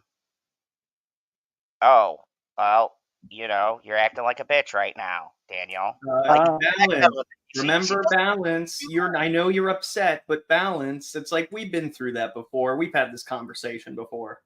Yeah, for me, it's a 2. She doesn't do anything of significance, at least to me, that moves the story in any meaningful way. She felt like a prop, which is kind of terrible. Yeah. I And she's mean, not a legacy character, so I'm not bound by having to yeah. oh my grade out of God, Even what her. a weird standard. well, I just feel weird giving like LaRusso like it's such a low like Daniel so low of a rating when he's got the top billing. I'm like, this feels wrong. Like it does not feel right to me. It does not sit well with me. But with Amanda, I mean, you're not wrong. 4. She had the least amount to do in all the seasons. And I hope, and this is just for the first part, so. Yeah, I mean, I have a feeling she'll play more of a part when we get to the ending, which is why I'm saying it's hard to judge off part 1, because I think a lot of the family drama they're gonna save for the back half, and then we'll get to see more. But for this, I feel like they bench a couple of people, which is fine considering where that last episode led, and I felt like everybody had something to do. But it wasn't until 5 where we really get something like even that scene where she goes to the gym, she just stands there. They chase after the guy, and I get it, she can't do nothing, she doesn't know karate or whatever, but she slapped Kreese. So I mean, like, it just kind of felt like they were like, "Oh shit, we need something for people to do," and they're like, "Oh well, send them on a wild goose chase." Like, and they're not really arguing Depends because on they how don't like the other. agile your goose is. But PB, what do you rank her? Mm, about because she is a background character, like you say, but she's also the catalyst for a lot of what some people would call important scenes. I give her a 7. Oh Okay. wow, PB is in a generous mood today. It's good to look at too. I mean, I know you're grading on that curve, which if we were Well, going by duh. that 10, You I gotta would give add it a that point in, guy. five. You gotta add it all together. All right, in that case, she's moving up to a 5. There you go. Crazy. That's crazy. All right. So, Miguel, I got a hot take. I'm gonna say, and this kind of goes with Robbie too. I feel like Miguel is a character that had stuff to do, but I don't think he was as intricate this season as far as personal growth, except for the college thing. He was in a good spot with a lot of things, which kind of bring him down. But I think he's still more useful than the adults, so I'm gonna put him at a 7. I think that um he'd be slightly higher up, and I give him a lot of points for the fight. But once again, the last episode. But a lot of his stuff is just like the typical. I can't afford to pay for college. How am I going to pay for college? Oh no, my parents can't pay for college. And like that's real life shit. So I'm going to up the points more on that too because that's like yeah, we all been there. But, as far as having really big moments, the biggest moments he got was the college fight thing, which I would give that more to the Asian guy who I always liked. Kyler? Um Kyler. I think that was more of his moment to shine. But he was a part of it, so I'm gonna include him. But I think his role was a bit more subdued. Like we're coming to a point where he's got most of the things straight and he can focus on personal stuff. But I still feel like he had a lot more to do, but he's just not on that Johnny level. He's good. It was enjoyable. I didn't get annoyed with him this season. I've been annoyed with him a lot of the other seasons. I think this one was cool to see him being an adult and like, oh shit, I gotta actually worry about school shit. Like now that, this karate thing is forever, I should probably like, and the letter to Harvard, I like all of that. I liked his character development. So yeah, I'm gonna give him a 7. I think they definitely he had something to do and he did have an effect on the story. It was just a little bit it was more subtle. But at the same time he was less annoying and I think that bumps it up a little bit for me too because I feel like I liked the mature Miguel a lot better than the other Miguels we've gotten besides Wheelchair. Wheelchair Miguel will always be a 10 in our heart. But this Absolutely. Yeah, well, you can't top Wheelchair Miguel, but for this season, definitely, he's a solid 7. He does stuff. He's moving the action. He's just not on that Johnny Lawrence level. Like that's big boy level. So yeah, 7 for me. What do you guys think? Where you put him at? I'll give him an 8. I'll give him a I can 7.5. even Yeah, I could see your guys' 8. So why do you give him an 8, PB?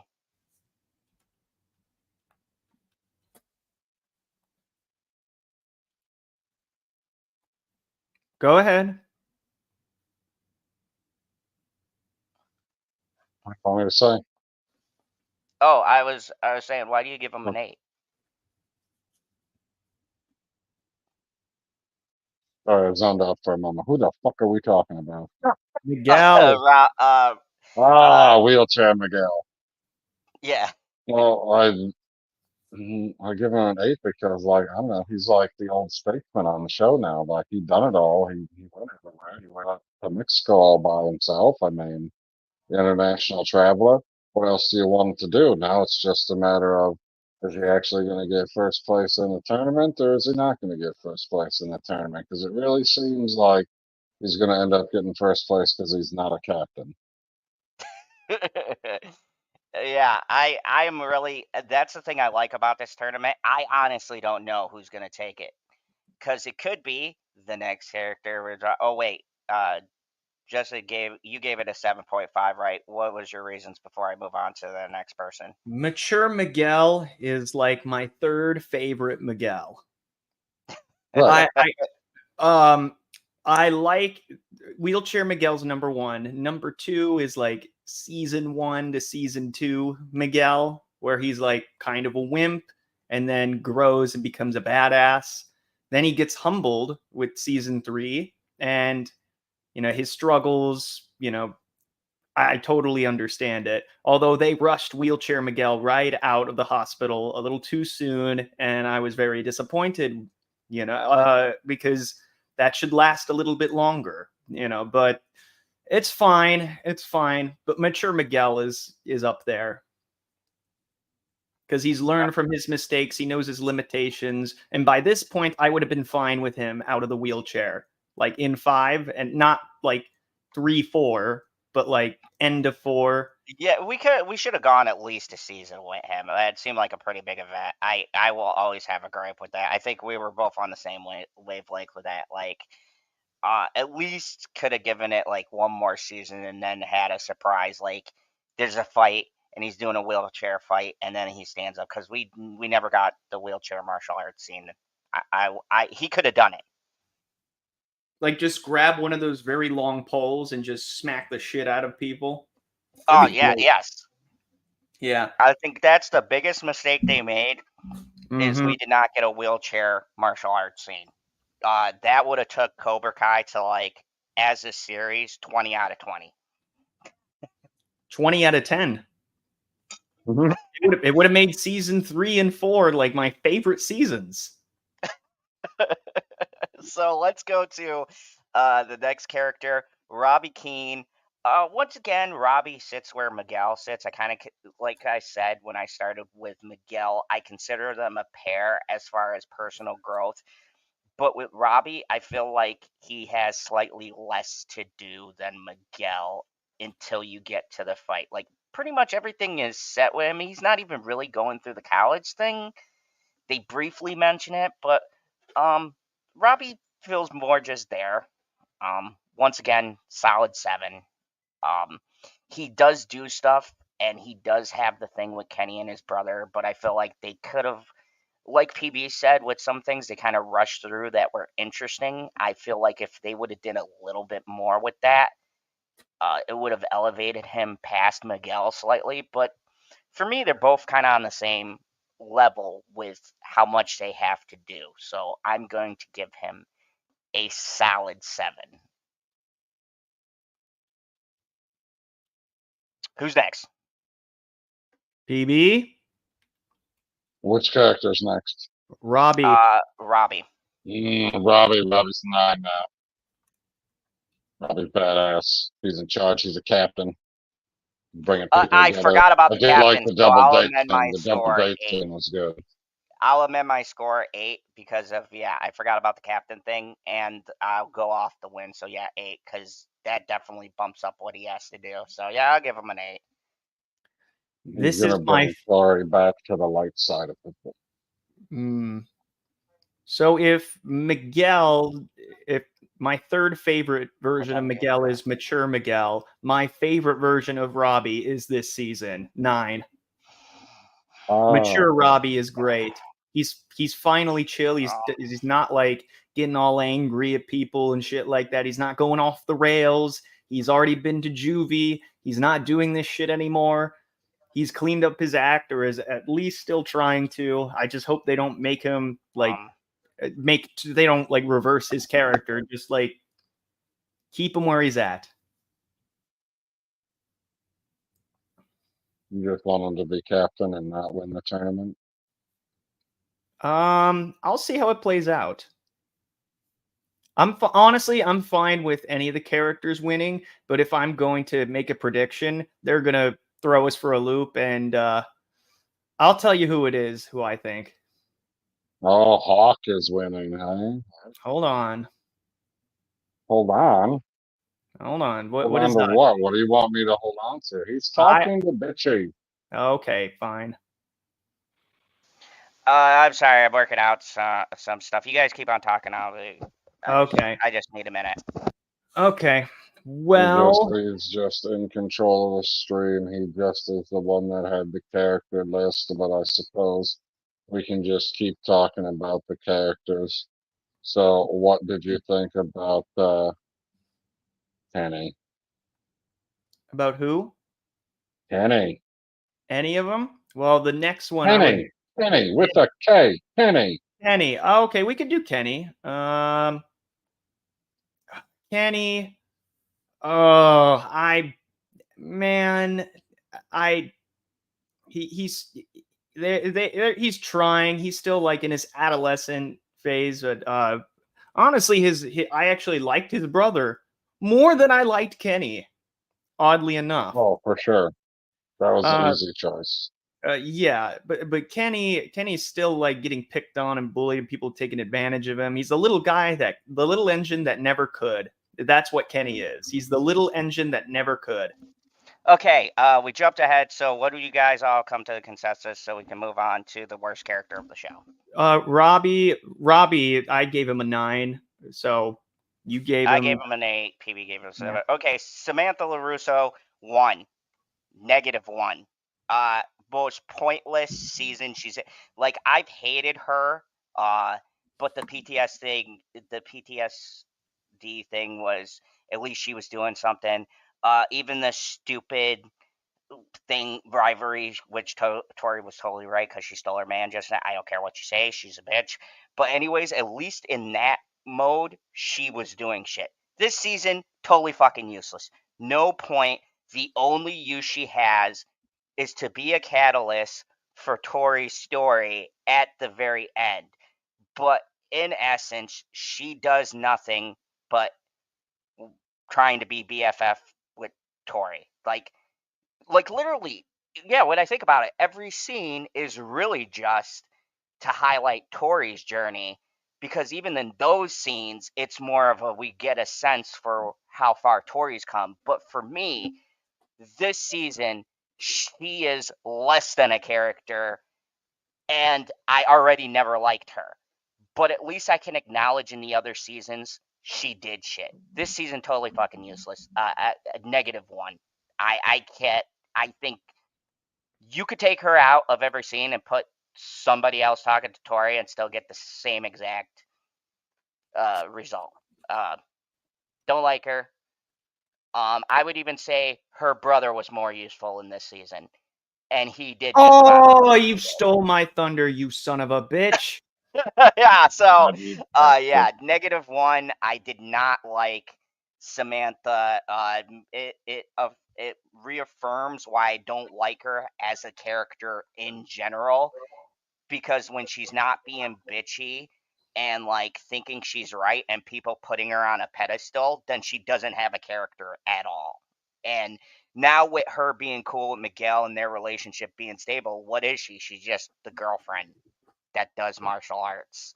That, in my mind, will always be second best because Tori could have whooped that ass. But anyways, we never saw the rest of the fight, so I can't wait to see her get her ass beat in the tournament.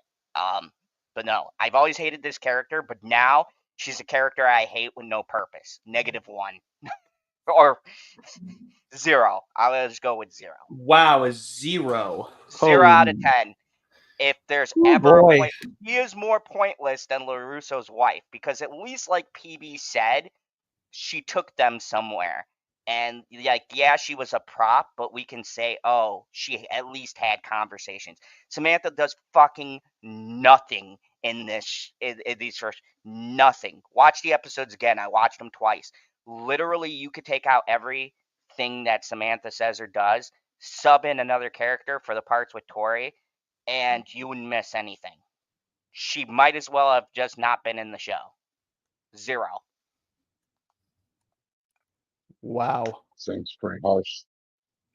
I've hate PB. You're kind of coming in late to these reviews. She is my most hated character, but now I don't even have a defense because she does nothing in this season.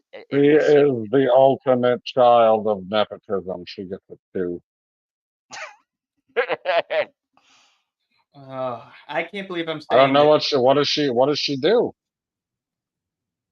Like, you could put just about anybody in her position, and Tori's gonna want to beat the hell out of him at this point. Oof. Yeah, she was basically just. She had no arc herself. She was just a catalyst for other people's arcs so far. She hasn't done anything really except for let's try to be friends. And then her mom is like, wait, your mom's dead, and it's just like, what? Okay. All right. And she has her inner demons. Yeah, we It just said doesn't that. lead anywhere except for being just having. No, you guys are right. Fuck. I'm sorry, Sam, but it's a 1 so far. You guys were generous, but then again, I do have a bias, I will admit, because I never liked her character. But at least with other seasons, Justin always had a good argument for me, where I could be like, we could just be at odds, and I'd be like, well, I just don't like her. But this one, there's no argument. She really has nothing to do, Oh, and I mean, it's crazy because you do need that, like PB said, that kind of nepotism character. It plays into the difference between Johnny and LaRusso, and she works well as that. But at this point, with all the arcs she has, there you could tell the writers really don't know where to put her. So let's talk about the perfect character, the most developed character, and the best character of this season, at least for me. 10 out of 10, Tori.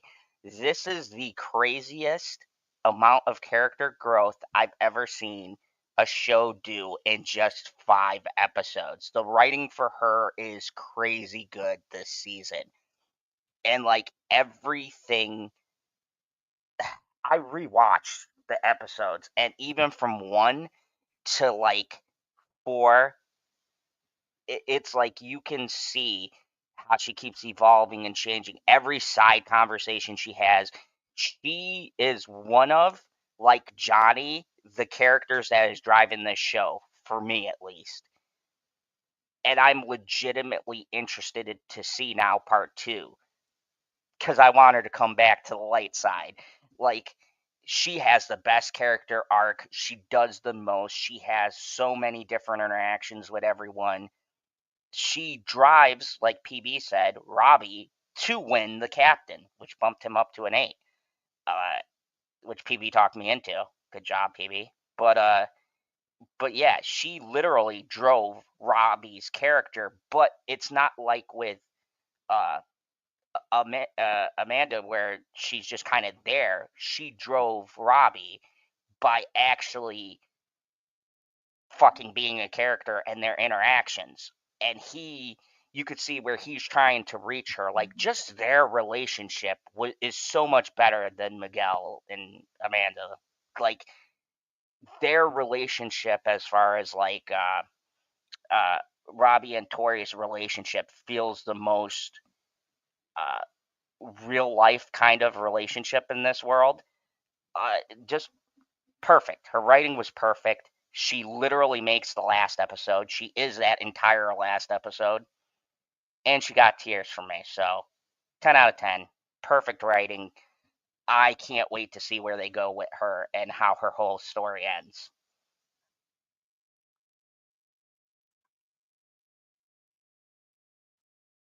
So, Ooh. who's next? All right, PB. What's up? Okay. Who we Tori, I on to? gave 10 out of 10. Oh, Tori's a 10. That's easy. Come on now. Easy for Like me the as only. well. Yep, 9. you're gonna give her. Oh shit, son. 0.5. Nice. That's way higher than I was expecting. Yeah, and 9.5. he's a staunchly Um, against Tori this for is like 5 seasons. you could say this is very good growth for me. Like coming this far. I mean, like, wow. That just shows you how much she kicked ass this season. She's not Johnny. She's not Johnny. Johnny's number 1, no questions asked. Tori's a close second, 9.5. I can get behind that. Fair. I totally understand your reasoning for that. For me, just for me personally, in this season, that's why I gave Johnny a 9 and her a 10, just because I felt like the acting from her. You didn't give him a 9. You gave him a 10. Oh yeah, I gave him a 10. Well, okay, so then yeah, so for the you know what? Fuck it. They're both on the same level for me. There's nothing saying you can't have a secondary character with a primary. So yeah, fuck it. They're both 10. Like literally, when you think about it, they both drive the whole entire show at this point. Exactly. So let's go to one of my consistently favorite characters, Eli Hawk. Who wants to take Hawk this one to give myself a little bit of a break here? Hawk was great. He switched his hair to the American flag, points for that. And then when he switched it back to the spikes, he was putting his empty beer cans on top of it. Points for that. I give him an 8.5. All right, Wheelchair Miguel. I like his. You said 8.5. I like his personal Yep. conflicts a little better than he has before. Like deciding what he really wants and what he doesn't want, and what he wants his future to be. Having it not be exactly what he initially feels at the start of the series, and then having him change and evolve over time. I give him a 7.5. And I'm with PB, 8.5 for all of the same reasons that you guys listed. Luckily, I don't have to rush, so hopefully you guys have time because I'm going through all the characters, and then we're gonna do final season ranking, and then we'll put Well, into we can have. I already typed up the average for all of our episodes, and we have an answer. yeah, I already have an average show. But anyways, yeah. So buckle up, people. I guess PB was right. We never just do short streams. God, I should have known it wasn't gonna be a short stream. Anyways, Yeah. so PB was right again. All right, so we're all in agreement. I agree with PB, all the same reasons you guys said, but 8.5, pretty much for the same reasons. Like, he's a character.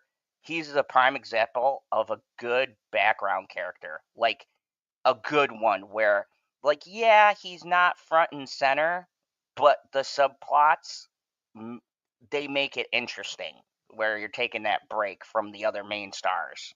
And I think he works well, just like the next character, whoever wants to start this one off, Dimitri. Oh, Dimitri is a 9.5 for me. He's becoming the man that he always should have been, but he's still a nerd. He's still a geek, but he's standing up for himself how Full he nerd. long time ago. Hell to the fuck yes. Dimitri is awesome. He's still funny, the most reasonable person, but now he has a set of balls. Good for him. 9.5. The power rankings. But I can only put him at a 9. All right, that's fair. I 9. feel like he's gonna have to fight Hawk again. He's gonna lose.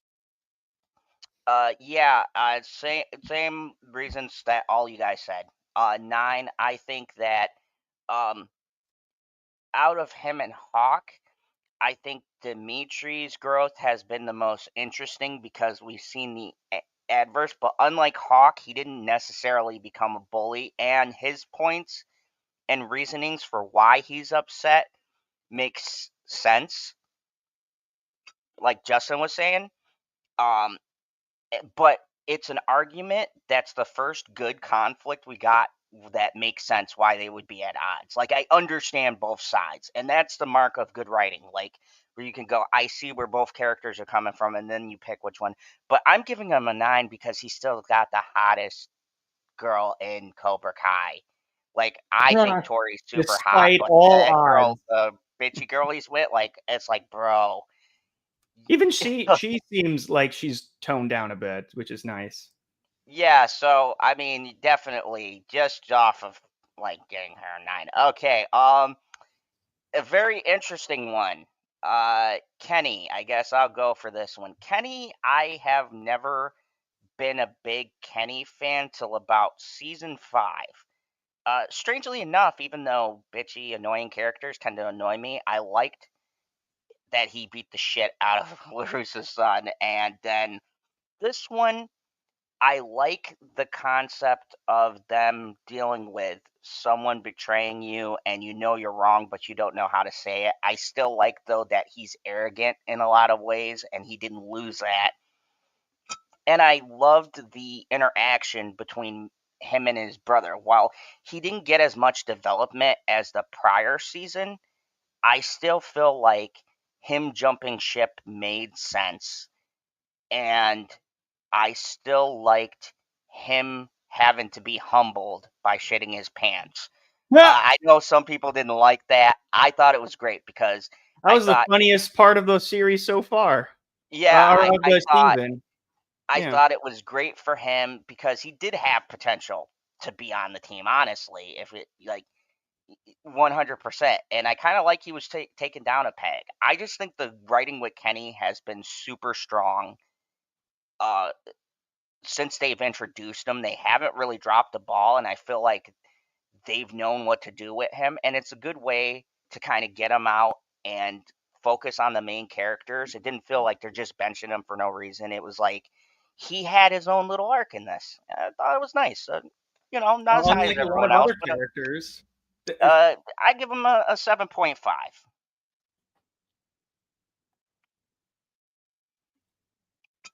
Who's next? I'll give him a 6.5, just to be nice. But but he's one of the few that like have an arc. So I'll 7.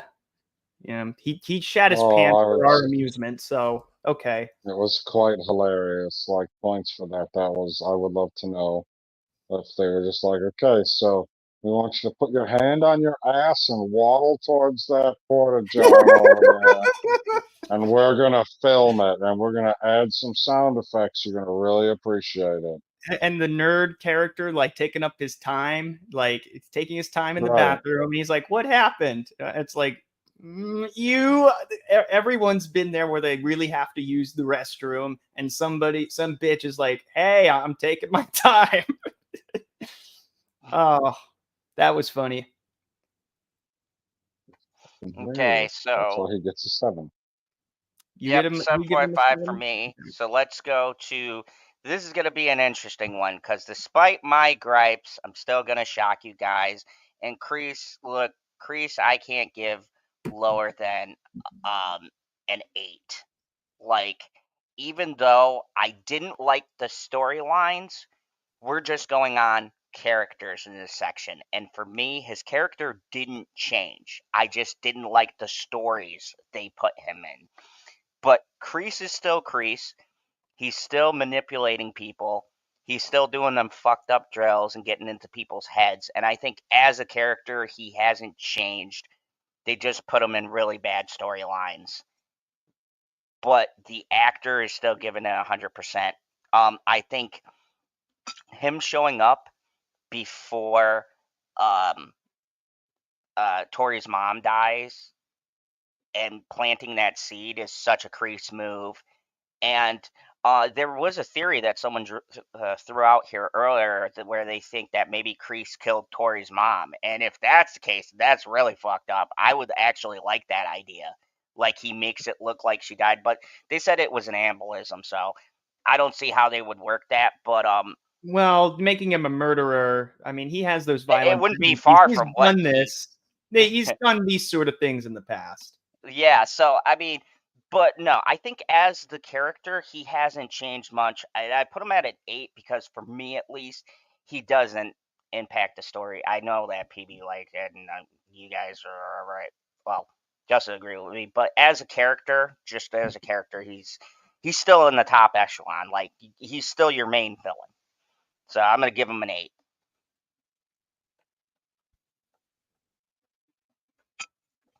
PB, what do you think about Kreese? Where do you rank him at? Priest is a 10. Come on now. He's the villain above all villains. All Okay. right. Because of the bad storylines, or not as well executed storylines, I still got a good idea and a better understanding of his character, even though it was a chore to sit through. 8. Okay, so now we're just to the secondary characters and then we're done. I'm going to go through these really quick because they're just more guest kind of spots. So, Right. Chosen, I don't know why they put him in the guest spot, but uh, Chosen was pretty instrumental. I'm going to give just because every scene, even the bad ones with Chosen in it, make it better. I'm going to give him a A 9. what? Okay. A 9. Chosen's a 9 for me. Like literally there were some parts like that gym scene would have been terrible if Chosen didn't tackle that guy and start beating the shit out of him. Like literally Chosen makes every scene better. And when you have an actor like that who's that good, he can't be anything else but like he literally has one of my favorite moments with a 10, Johnny, but when with him and Johnny and then the fight out of respect for each other. Like, oh yeah, we're still gonna fight. He's a 9 for me. Chosen has been consistently good. He adds natural humor, and I even like that the lady didn't call him back. What the fuck, man? Text him.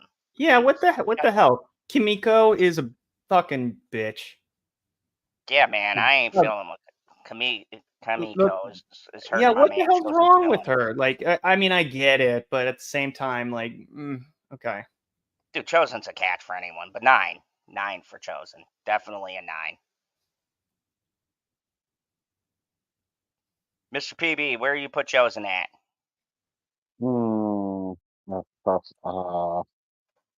Gosh, I feel like I put him at some 8 or 8.5. One of those two numbers. Which one? I'll go with 8. He's not as good as Johnny. He's better than Daniel. He's Fair more Yeah, enough. entertaining. same here. Yeah, but I put a little lower, 7.5. There you go. Yeah, just lack of story. Again, we are not talking about the acting itself, just like the character arc and storyline and impact on the plot so far. So far, yeah. Mike Barnes, 10. He literally picks the team. Uh, he's got he's got the best lines with two alphas in the show. And yes, I know he's only in like one or two episodes, but those he was in one of the best episodes that I ranked high at a 9. So I put him at the same level with Johnny because of that fight. And they're both alpha dogs. And I can't give Johnny, who's an alpha, a 10, and not Mike, who's an alpha, a 10. So the two alphas get a 10 for me. Great stuff. He was utilized for a small role, utilized so well, and he skipped out on a surgery to take the role. And he crushed it. Ooh. He just think about this. He was supposed to get a surgery, and he still did one of what we called an awesome fight scene in this season. So definitely for me, Mike Barnes is like one of those MVPs. He does a hell of a lot more than Daniel and them. Like, yeah, 10, man. Go Mike. Ooh. That ups the stakes a little bit. Um, you know what? He had more to do than most of the characters today with the little scenes that he had. And the surgery thing? Oh, I already used my perfect 10, so I'm giving him a 9 for sure. Yeah, 9. Phoebe? Well, because of the surgery, 0.5. Okay, for sure. He's close, but I do not give perfect 10s very much. PB? We move on to? Mike Barnes. Oh, okay. That's what I thought you said. Barnes? I mean, Barnes is somebody that comes in and he's just barking fucking orders, and I loved every minute of him being on screen. Then he gets to fight Johnny. I give him an 8.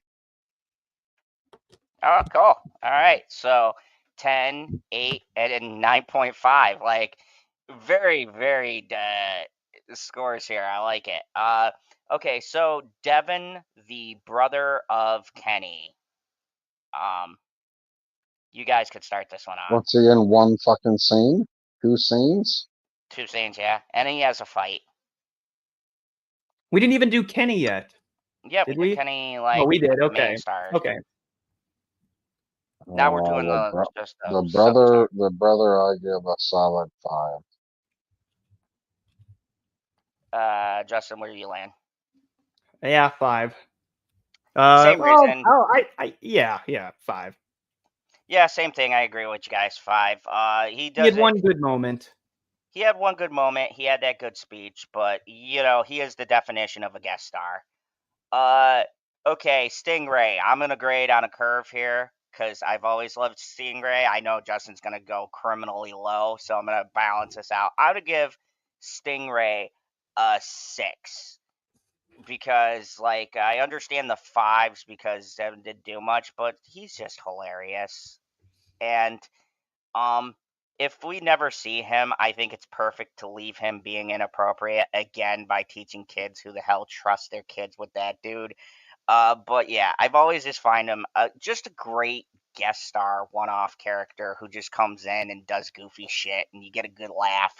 And I think he's effective, and I like the actor. I think he plays him very well as that like inappropriate adult constantly. Like it's just like he's that guy where you're like, oh yeah, I don't want to leave my kids with him. Um, so yeah, I'm gonna give him a 6. He's only in one episode, one scene, but I still think it's funny, it's comical. It was why I rated the first episode at a 7.5. He was at 0.5. Um, yeah, so he's a 6 for me. Funny little cameo. I can get on board with that. Well, so 6 for you, Justin. Go Yep. ahead. I know he's your least favorite fucking character. Oh God. He's I can't give him higher than a 3. I just can't. It's just no. It's okay, but you've always been consistent since we've done this. I don't know why you just hate. You just hate laughing. I don't. Because it doesn't make me laugh, it makes me cringe to no end. Is every single time. All the decisions that the writers make for him, I'm like, ugh, it's just no. No. But if this is the last we see of him, 3, great. End of story. But I have a feeling we're not gonna. We haven't seen the last of him. I bet the last He's like scene, the guy who just the keeps last coming scene back. in Cobra Kai is going to be him teaching students in a post-credit sequence. That episode would be perfect 10. Then I'd be like, just yes. I'd be This like, no. he's the legacy. He's the leader of the new Cobra Kai. That would be a fitting end. Yeah. Okay, so other guest appearance. I'll start this one off because I have very Did strong we do feeling. Devin already? Yes. I don't remember what the hell you put in that. I was with you guys 5. He was Oh, good did we for all his do a one straight appearance. 5? I Yeah. didn't remember ranking her at all, but I'll go with a 5. Fuck it. So Quan. Ugh. Um, the new bad guy introduced. Seriously, he is the definition of a cartoon mustache twirling The only thing that makes him somewhat interesting is Kreese taking an interest in him. So I'm going to put him at a 2. I do not like this character. I hate that this will probably be the character that fights one of the main characters because I know nothing about him except for he's a little whiny bitch who's like, oh, I should be the best. I should lead the team. Oh, now I'm going to throw a temper tantrum and fight 4 dudes and rip off a patch. Look at me, I'm a villain. No, you're not. You're not Kreese. You're not It, Silver. You're not it, even close to that league. yeah, it's 2. not fair. It's not fair to introduce a character like that at the last season at Yeah, all. there was no lead up. Like, even if you showed him in 5 and be like, she goes, oh, I have this one student, but he's rebellious. And he was kind of in the background and he was learning a little bit from Silver and then learning a little bit from Kreese. I could have been like, okay, they built him up. But he just kind of comes out of nowhere. He's kind of a little whiny bitch to me. Bitchy is laughing. He is. He's a little whiny bitch that throws a temper tantrum because he wants to lead the group. And then he just so happens to get the baddest villain in Cobra Kai to take interest in him because the plot says we need another Another villain. younger bad guy. 2. He does nothing for me. He's higher. He's still higher than the LaRusso, Samantha, but he's not by much. He only gets the 2 points because of Kreese. So 2. Fuck him. I'm on board with that. For now, it's unanimous. Wow. Okay. Yeah. Nobody likes on. Get up your game. I want to see some devious shit next season. Now, if he pulls some shit and if he puts Miguel back in a wheelchair, then I'll bump his score up. Oh God! if we see wheelchair Don't Miguel say again, that. if he puts Miguel in a wheelchair, I'll be like, you know what? I gotta apologize. They had a plan. They wanted wheelchair Miguel. Then the season goes to like a 10 because we get our wish. Okay, so Master Kim Sung.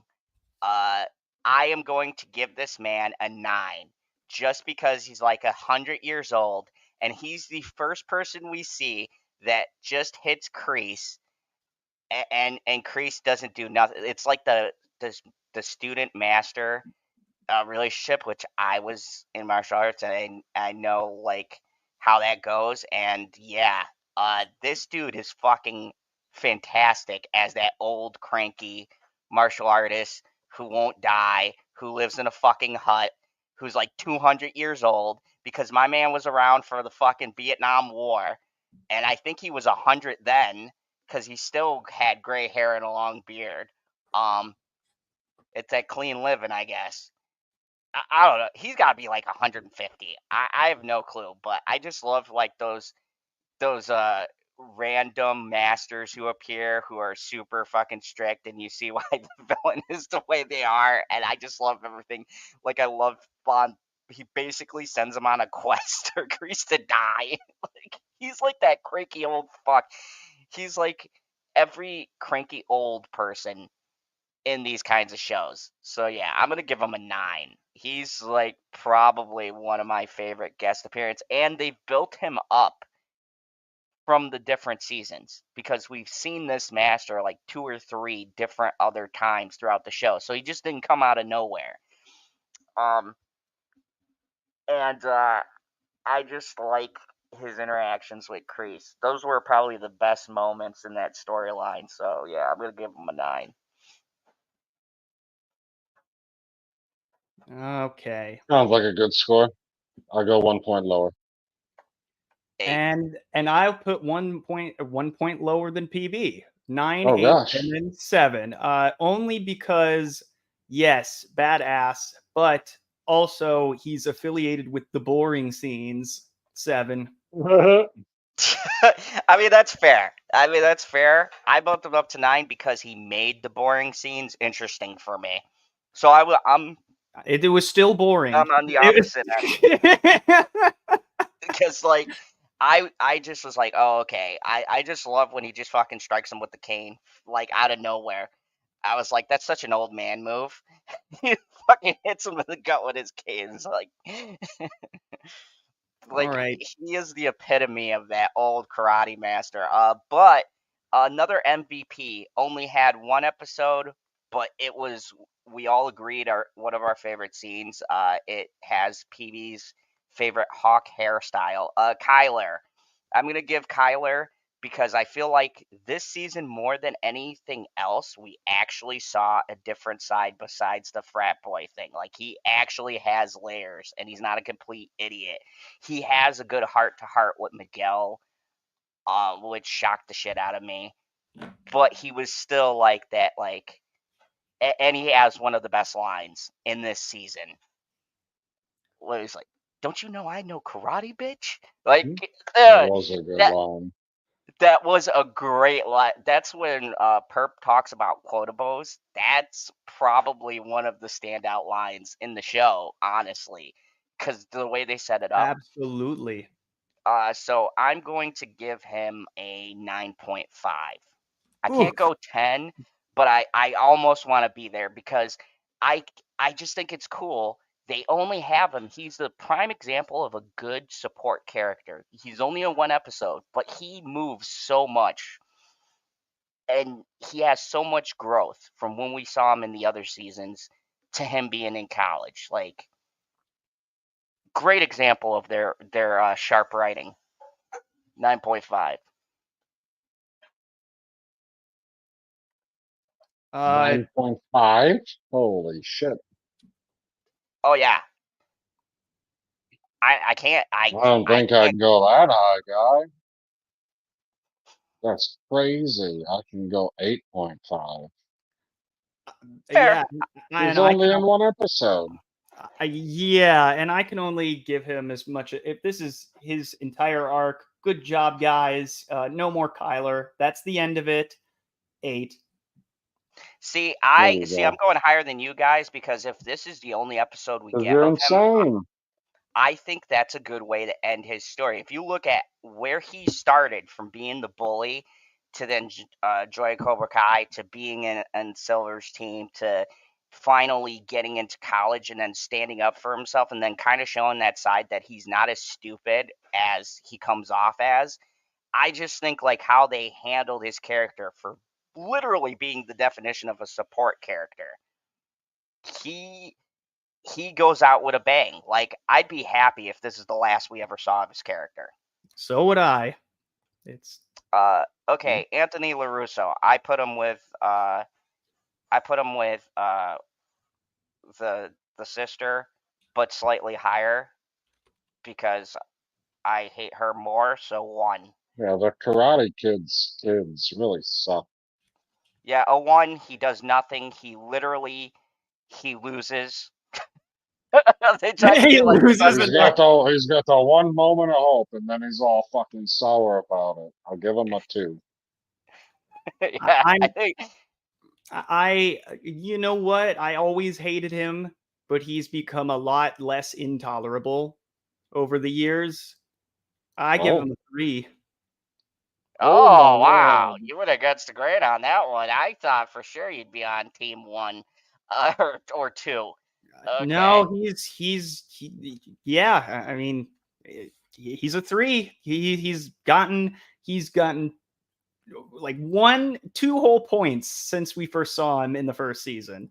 I know, because you rated him lower than I did in one season, and I was like, well, he did move the plot, but yeah, that's surprising. All right, so let's talk about the season as a whole. We could start to wrap it up.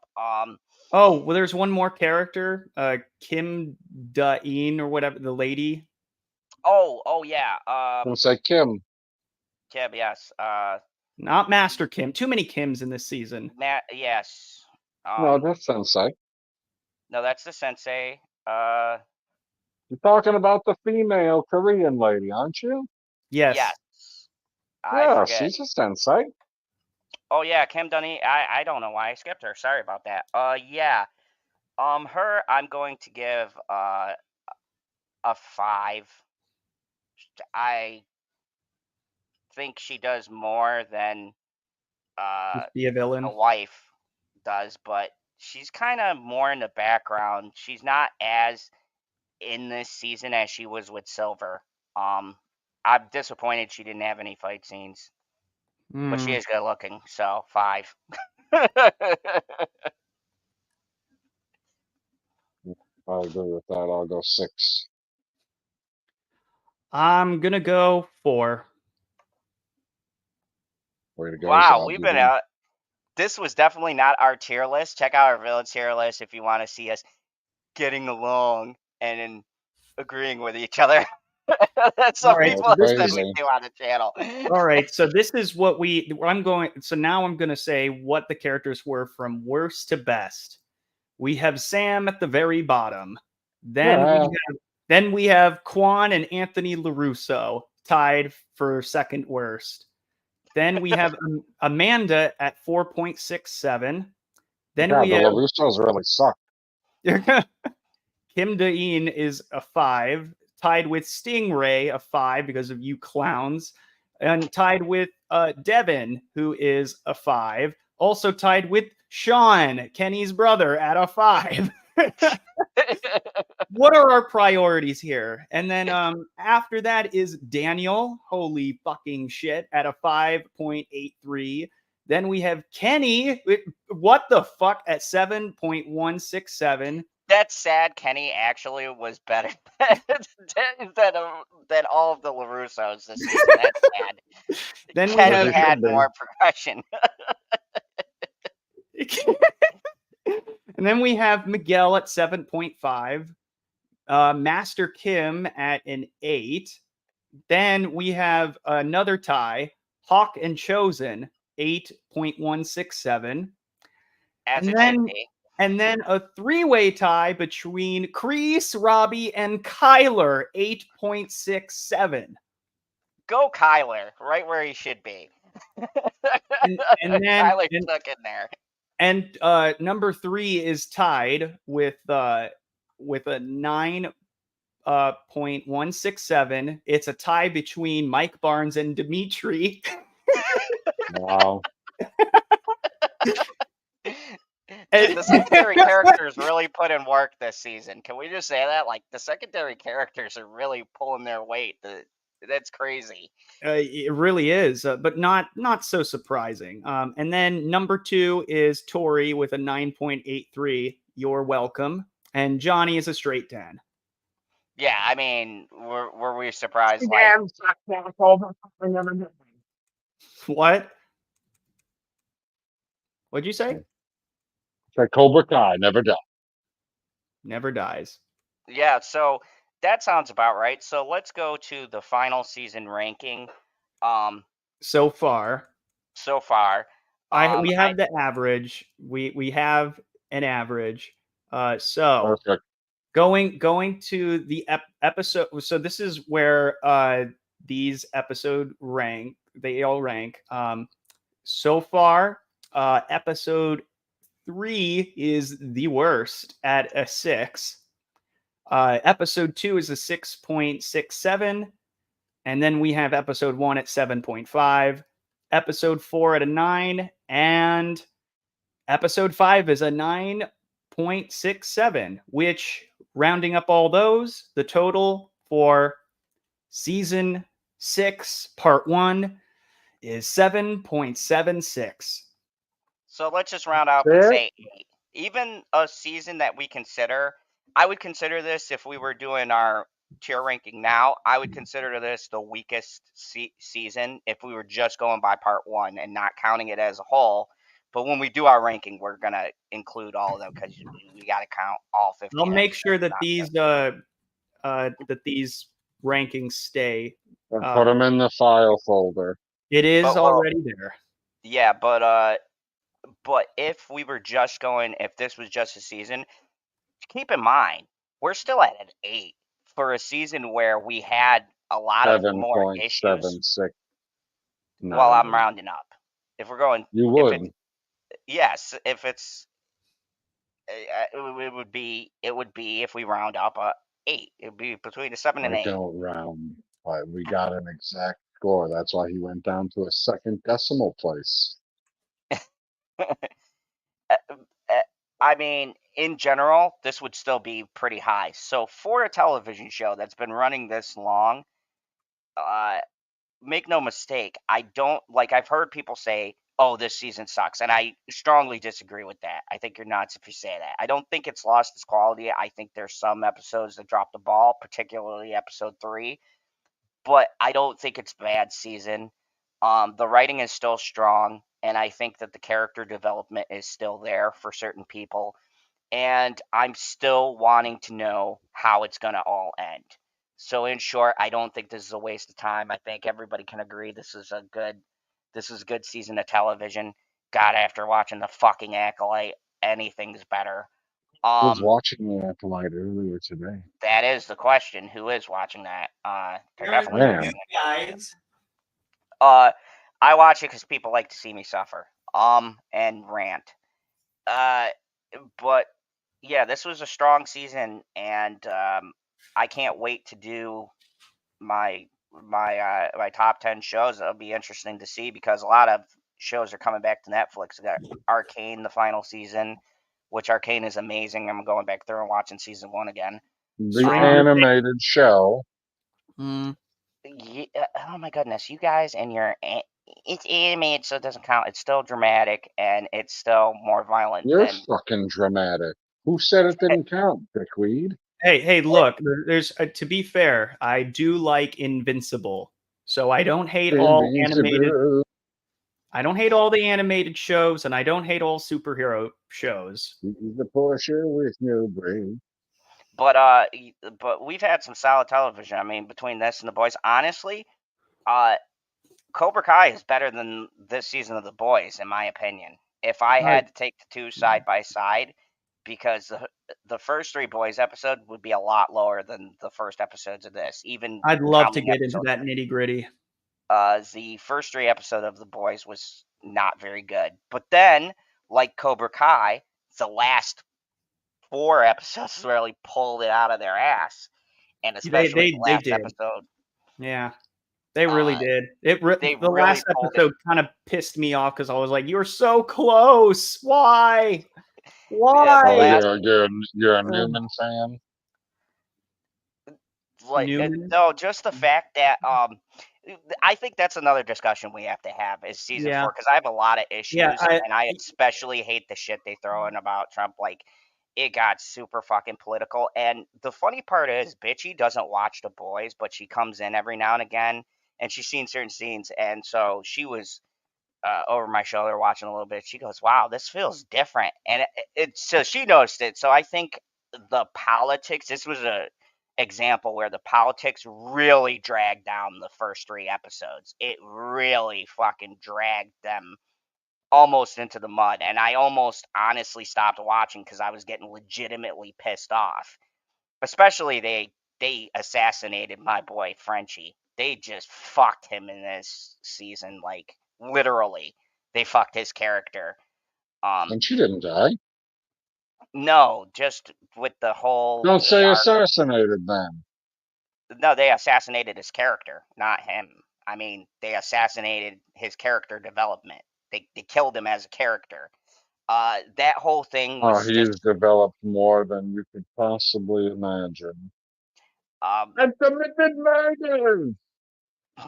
I just thought it was a stupid subplot. And it's nothing about the gay thing because everybody goes, "Oh, well, you just hate the Frenchie storyline because you don't go like gay people." No, I watch And Game of she's not Thrones gay. people. Frenchie is, yeah. First off, he's not And gay. He's she's bisexual. bisexual. Right. Yeah, that was in the comics. It's always been established. Even if I want to grab source material, Second of like all, he's been making out with guys since season since 1. Yeah, since season 1. well, also, like the show has always been political. It's been very consistent in that regard. It's just they drive inspiration too much from real world politics that I'm just like, okay, we get it. It's like, stop beating us over the head with it. But that's for another day. I actually have to get going. I got to go to work. Oh yeah, I gotta get Oh. going too because I gotta drive my lovely lady. But yeah, I think we're in agreement though. I think this is a strong season. And This is honestly, the if first we we've were been like divided like somewhat so over. heavily, yeah, we got vastly different scores. So I think for people who feel like Justin, they are beyond that end of the review. There are some people who probably feel like PB, where they're like, "Fuck you, everything's a 9 or an 8." You, man. Uh, Whoa, I gave a 7 to the first one. no, but you get what I'm saying. They're on the higher end, Didn't and I? then Or I did I? felt No, I like I said was 8. kind My of. bad. I said 8. I mean, I was kind of in the middle of you guys, so I think we had very balanced review here. And thank you guys for doing this. Join I wish us. I would have watched them out of order. Oh yeah, I'll rewatch it for a third time in order, just so everything makes sense. But honestly, skipping to episode 5 or 4 would be just more beneficial. You cut out all the fat. yeah, 4 or 5 really. It was kind of like The Boys. Just go to the last 3 episodes of The Boys, and Right? Yeah. bam, you're good to All go. right. But anyways, thank you See guys you for later, watching. Justin. Yeah. Justin, thank you for being on. You got anything you want to say before you go? Cobra Kai never dies. November cannot come soon enough. Let's get going. Please have this not be the boring middle child of the season. Let's have it be good. Let's have characters get their development. Or we're going to spend probably the whole rest of the fucking season in Barcelona. So yes, in Barcelona. Yeah, but like the tournament itself hasn't really started yet. They're just introducing the team. Then they're going to do training stuff the whole season. Then we get to a fight. We're at the same thing as we always are. And then 3 will like have a battle and stuff like that. And then maybe a post battle. And hopefully, somebody kicks the bucket for dramatic reasons, and it's a meaningful send off, something, because I've been waiting for that for a while. More consequence. Well, I think it's going to be like Tori's going to lose a fight and then she's going to kill herself. Ooh, if that happens, she goes straight to a 10. Oh, God, you're so bad. I'm sorry, that would actually make sense. I never even thought of that, but that's a possibility. They're never going to go that far with it. They're a bunch of pussies. I don't think so either, but I would not be surprised if they did a real dark turn with her. Don't be surprised, Justin. I would be surprised, but like, you know what? All right, you guys have surprised me before, so. All right, so wrap it up. Let's go, everybody. All right, see ya. See ya. Moviepalette.com. Yes, where you can get all the movie palettes, and you might even be able to get Cobra Kai. I haven't looked at that, but I'll let you know later. See if you can get yourself a Cobra Kai movie palette. Put in promo code Zone15. Link is in the description below. My code is in the description. Just copy, paste, boom, bada bing, bada boom. Get your 10% off, plus whatever sales that they're running. Thank you, moviepalette.com, for sponsoring the channel for year number 2. And yeah, join us again here when we do our battle of Star Wars heroes for the tournament. So it's going to be a tournament between the top heroes, then a tournament of the top villains, and then a heroes versus villains tournament. So we got 3 tournaments back to back. Holy fuck, now we're doing 3 tournaments? When the fuck did that change? You know. That's not how we didn't do like Stallone versus Stallone, and then Arnold versus Arnold, and then Arnold versus Stallone. Where'd you come up with this terrible idea? It's supposed to be That's what I do. heroes versus villains. There's no point to do a tournament for the heroes and villains because we already fucking ranked them, guys. All right, heroes versus villains. There we go. I'll draw it up for you so that you can put it in the correct way this time. I always do everything correct. No, you did the tournament completely wrong last time, and you had Arnold movies against Arnold movies in round 1, and Sly movies against Sly movies in round 1. Like that's not how it's supposed to be done. You're supposed to do a hero versus a villain, and their seating is in order so that they come out in the proper battles. Like, what the fuck, guy? All right, I gotta get going because I gotta drop off my lovely lady and pick up my check. But bye, everyone. Thank you. Next Wednesday. And as always, remember, kneel before Zod. Peace out, everybody. Cobra Kai never dies.